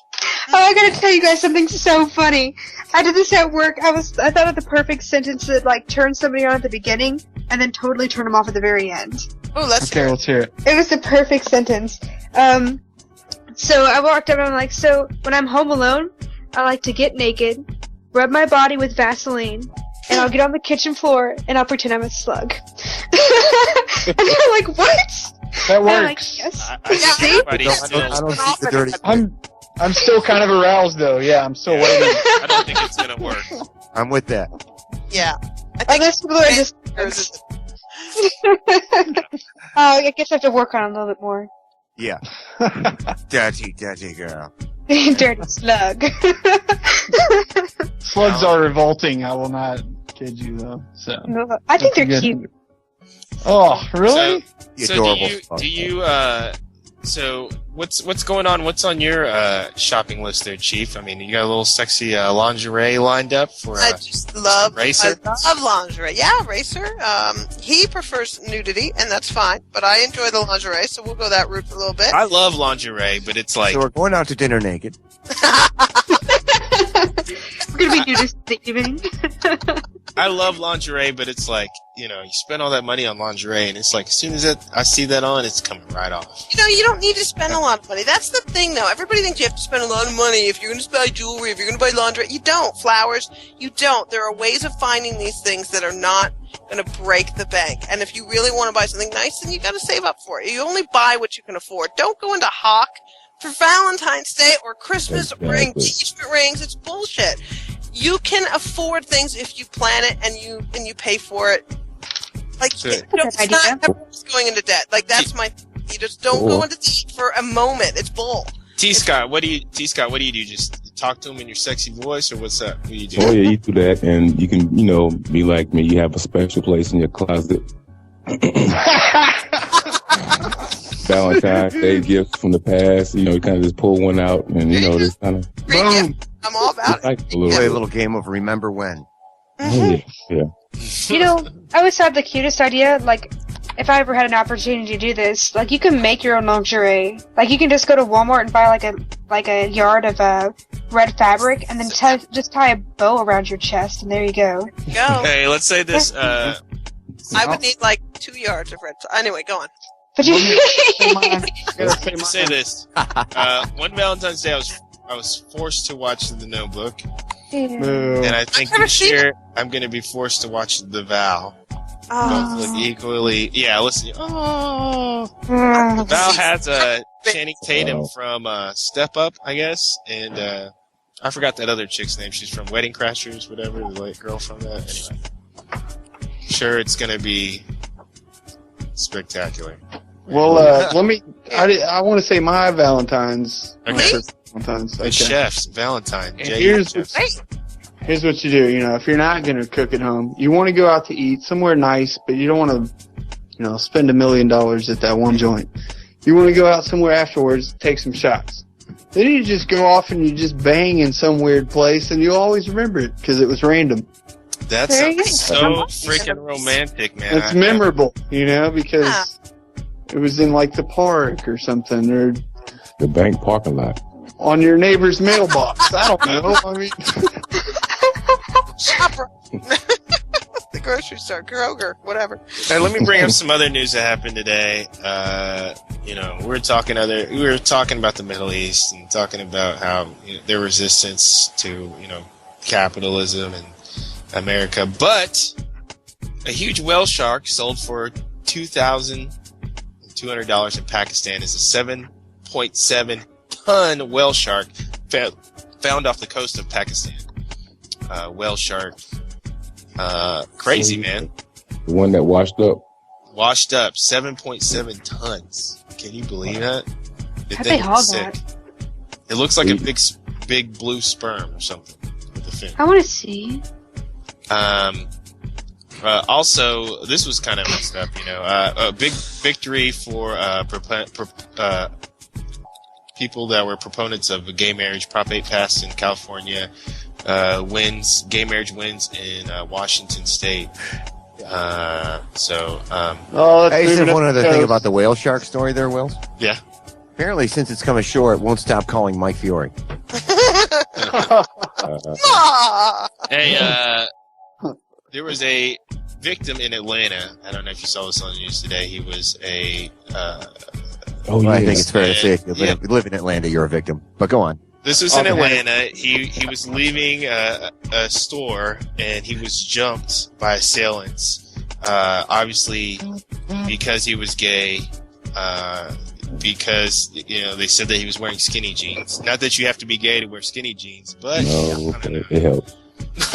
Well, skinny jeans are hot. Shut up. But they beat this guy. They beat this poor kid up and posted all over World Star Hip Hop, different sites, getting tons of views. And now he's stepped out to speak out. It's just terrible, man. What is the joy? You're like, oh, I'm gonna go beat up a fag or something. You know what I'm saying? Is that that's your mindset? Oh, blah blah blah. Like, I hate all gay people. Da, da, da. What? I don't understand. Where's the gratification in going out, and why does it take 4 or 5 people to jump this gay dude and beat him up? What was the point? Well, for one, they know you don't really want to jump on a gay dude because they got like that retarded strength, and you mess around and get embarrassed. So you want to bring a gang first of all, just to make sure the odds are even. Yeah. But it's all about really just fear, and I mean, I can't really say I'm for it. I have my issues about it, but I can't really judge nobody either for what they do. You're gonna do what you're gonna do. So it is whatever your preference is, that's on you. But some people just don't feel the same way, and it's like you mess around, and in certain places in certain urban areas, you mess around and do certain things, and you catch certain people's attentions, and then you have certain things happen to you.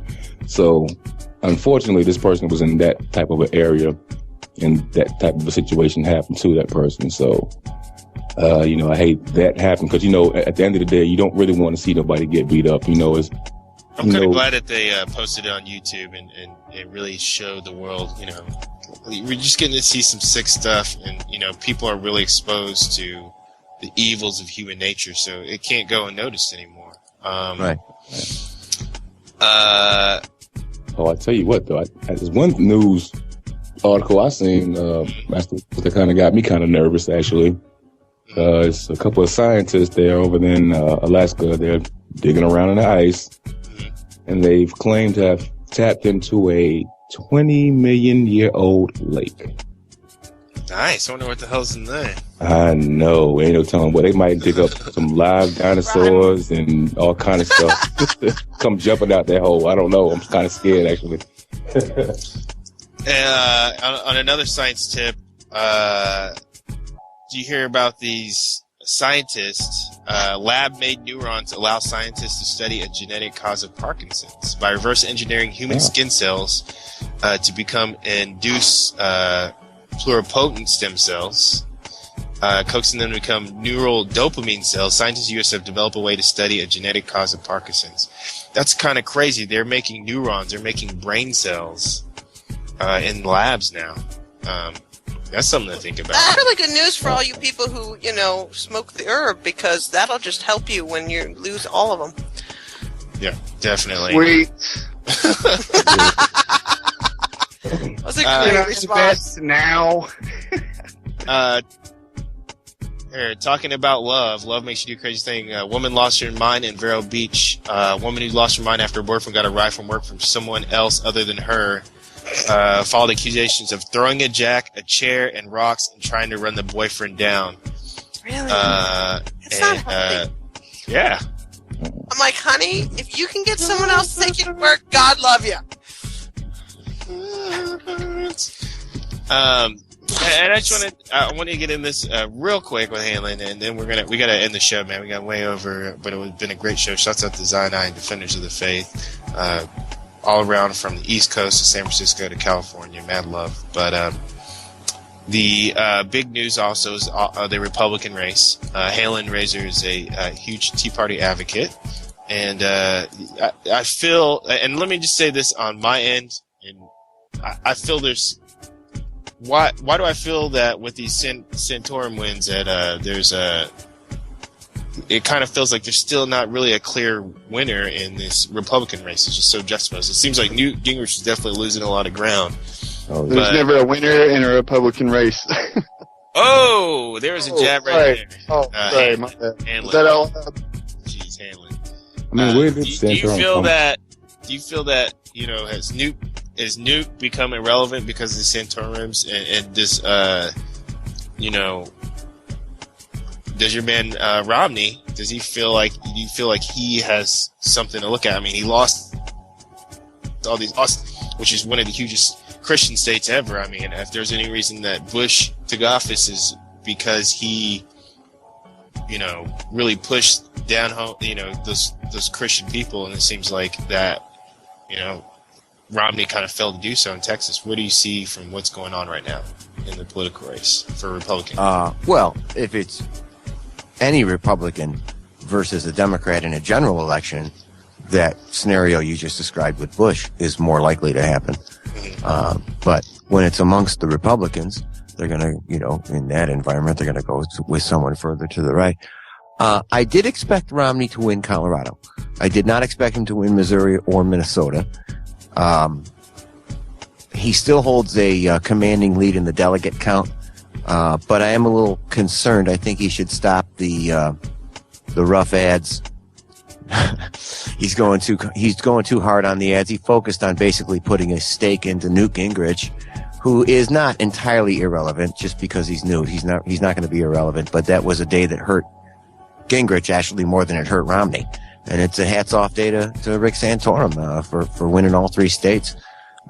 Missouri not counting any delegates, so it's what many people call a beauty contest or a vote or a frustration vote. So a lot of the Missouri voters know that their vote doesn't really have a delegate count, so they'll just vote to make a statement very often, fully intending to, in the general election, vote for whoever the Republican candidate is, but they'll vote further right to try to drive the party in that direction. So that's sort of reflective of a Missouri voter. the Republican race, very interesting to watch. One of the most I interesting think ultimately races. Mitt will still win. You said frustration vote. That's usually, it's always that, isn't it? I mean, for a lot of people. Well, I think for a lot of people in the conservative side of the Republican Party, that I don't consider all Republicans. I don't think most people in the mainstream Republican consider themselves as far right conservative, as Rick Santorum, for example, would want to be on a lot of issues. Right. But there are certain areas of the country where they would. And they expressed that in Missouri. And they're expressing, it's a clear rejection, certainly a rejection of Romney. And they still feel he's moderate. He's too moderate. He's too Obama-like. He hasn't explained himself enough to a lot of conservatives that he's conservative enough. And even though that's true now, I think Romney's a smart businessman. He's trying to keep these people somewhat in the loop. And I think he's banking on the fact that no matter who the Republican candidate is, they're going to vote for him anyway. Even though he's not far enough right, he's not Obama, and they're going to vote for him anyway if they vote. All right, guys, we got to get off the show. We've run way over, and definitely had a great show. Enjoyed it. I want to get out with the shout outs right now. Let me start with Chief. Hey, baby. Chief. Hey, thanks, guys. I had a wonderful time, as always, with you, the entire cast. I love when we have this many people in. Thanks to all the listeners, to the guests that we had this evening. And I want to shout out to Cybernarcotics for all he does here at Indie Republic Network, all of our stations, and ask you to check out what I do here at Indie Republic and also Chief187.com. Thanks a lot, guys. Have a good evening. Definitely. Thank you, Chief, for sure. Muffin. Oh, hey! I would like to do a shout out to all of you guys and plus the listeners. Thank you for listening to the show and everybody that works with us, Indie Republic and everything like that. And, that's pretty much it. I have to work tomorrow. So shout out to something lame. And somebody please give Muffin some, give Muffin Valentine's Day gifts. She needs to be, because I'm single. Yeah. You can love yourself, as we discussed. I think I'm gonna. What I usually do on Valentine's Day when I'm single, I'll go out with all the other single girls, and we'll go out and. You get some lithium-ion batteries, and. Yeah, we go. And we have one of those days. No. If I was Muffin, I'd probably never stop loving myself. So if you're single, Valentine's Day, there's other single girls out looking for Mr. Right, Mr. Don Juan. Sometimes we'll go to Adam and Eve and try on lingerie. So that's sometimes what we do. We'll do a girl day. Okay. It's always fun. Have a pillow fight when you're done. No, we'll try it on. I don't know. It's fun. It really is. Makes you feel great. You're like, man, look how hot I am. Big. Go home and do glass tub of wine and ice have a pillow fight. That's great. Big shouts out to my I think man. they do it on webcam, too. Big shouts out to my man Sage and Tyler of itsbmradio.com, itzbmradio.com. Thanks for joining in. Thanks for bringing the mayhem, bringing the mayhem here to eventlevel.com, itzbmradio.com. You can check out Sage and Tyler and all his shows on his website. He's got it banging over there. Yes. Hey, T. Scott. Yes, sir. Shout outs. Oh man, just shout out to everybody on the show this evening. Great show. I had fun. We touched on a lot of good subjects. Wish we can go longer because I know we probably could, but for sure. Some of you could go all night. Oh yeah. He not only has the voice of Moses, but also, you remember Moses carried a very big staff. You do remember that, didn't you? Oh, yeah. We'll take it's time to introduce Chef Josh's show. It's called Whatever the Hell You Want to Talk About. And it'll go on till whenever. So. Yes. Shouts out to J.E. the Chef, Freestyle Chef. You can check him out on the MasterWillz YouTube channel, also on the site at eventlevel.com. Chef, man, what are your shout outs? Just again, man, to everybody that I talked to tonight. I'm new on here, and y'all showed me love, and I had a good time just chatting with everybody and getting some thoughts out. So it was fun. Love out to everybody listening. We're glad you're here. You. Good to be here. Thank you. Hanlon. Well, thanks for all the fun, guys. Shout out to all you. And of course, I have to remind everyone about the Silent Do-Gooders. If you are into Tea Party political music, well, then there's your band, the Silent Do-Gooders. Get them on iTunes, and they have USA-made T-shirts that are very cool, including one with Freedom Girl. Freedom Girl sends a message. She's got an American flag upside down, and she's naked behind the flag. So there you go. Sounds sexy. If you're into And good music, those are available at FuboWear.com. That would be FUBOWEAR.com. Gotta get the plug in. And yeah, definitely. And let me go ahead and let Rico give his shout outs. Rico. Rico. Well, I'm Rico, and let me give a shout out to That's cold. I'm Rico, your fashionable country gentleman. Shut up. It's about killing people. Where's Gigolo? AdultGigolo.net, right? Shouts out to HatchetRadio.com and AdultGigolo.net. I You'll will have be to excuse masturbating my- to that during Valentine's Day. This Rico, y'all. Thank you. My collection of swords and machetes in the refrigerator. Hey, man, big shout outs to all my co-hosts, definitely all you listeners, all you people that tuned in, keeping this show going, keeping it alive, all the indie artists that, are down for the cause in this indie republic we're trying to build here. And a shout out, one more, Wills, I'm sorry, to the International Space Station. Hey, our Russian friends out there, thanks for listening in, guys. Appreciate it. Thank you there. We're getting streaming live at the International Space Station. Shouts out to my guest, Zionai, Zumbi of Zionai, MC Zumbi, one of the legends in the game. You need to go out and check out their music. Check out their website, ZionaiCrew.com. And also, Defenders of the Faith. Big shouts out to Canada, Vancouver, and the Canadian music there. It is, you guys think of Canada and you get all these images. It produces some of the best quality music that would stand out here in America. Their music is incredible, and they've worked with some of the greatest in our industry. Check them out on defendersmusic.ca. That's their website, and you can learn and check it all out. I've been jamming to Defenders all day, Zion I. You know what I'm saying? My mind feels on point. You know what I'm saying? My hip-hop tummy is full of some of the best hip-hop in hip-hop history, and that is current and going on right now. Check us out this Sunday. We got a final round show, sports show that we get it on right here, eventlevel.com at 8 o'clock. And you can tune in there. Also, we have the Trap House Rock show. And big shouts out to MsLB, ZNF Star, also MsLB for getting those artists on and getting it moving. MsLB Management. Hit her up on Twitter at MsLB Management, MGMT for sure. You can hit me up on Twitter at MasterWillz. You can join our site via Facebook, facebook.com at event level. And while you're on there, you can join our site via our own special network, our own Indie Republic network here on eventlevel.com via Facebook. Log into Facebook, log on our site, and you're in. Oh my God. Come join the movement. We got our shows just keep getting bigger and better. We have 2 great acts coming on next week. I know you're going to be ready for them. Dream the Electric Sleep. Oh, yeah. Oh, yeah.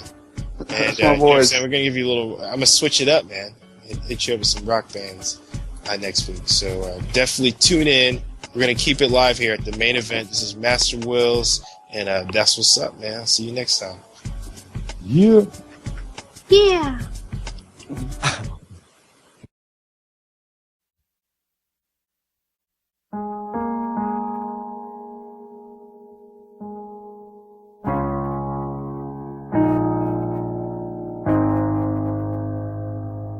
EventLevel.com. Join EventLevel.com. TooBigTV.com. Promote yourself. It's BMRadio.com. Join the mayhem. MMERadio.com. Making money. HatchetRadio.com. We support music.com. MsLB Management. I can't take this time for granted. I feel that this could be my last. Ooh, Lord.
so I leave it in your hands. Skeet, skeet, nigga.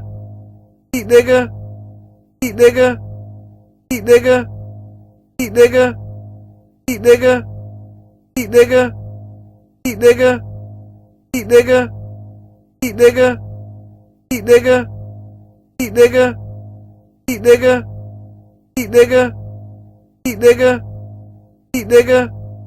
Skeet, nigga. Skeet, nigga.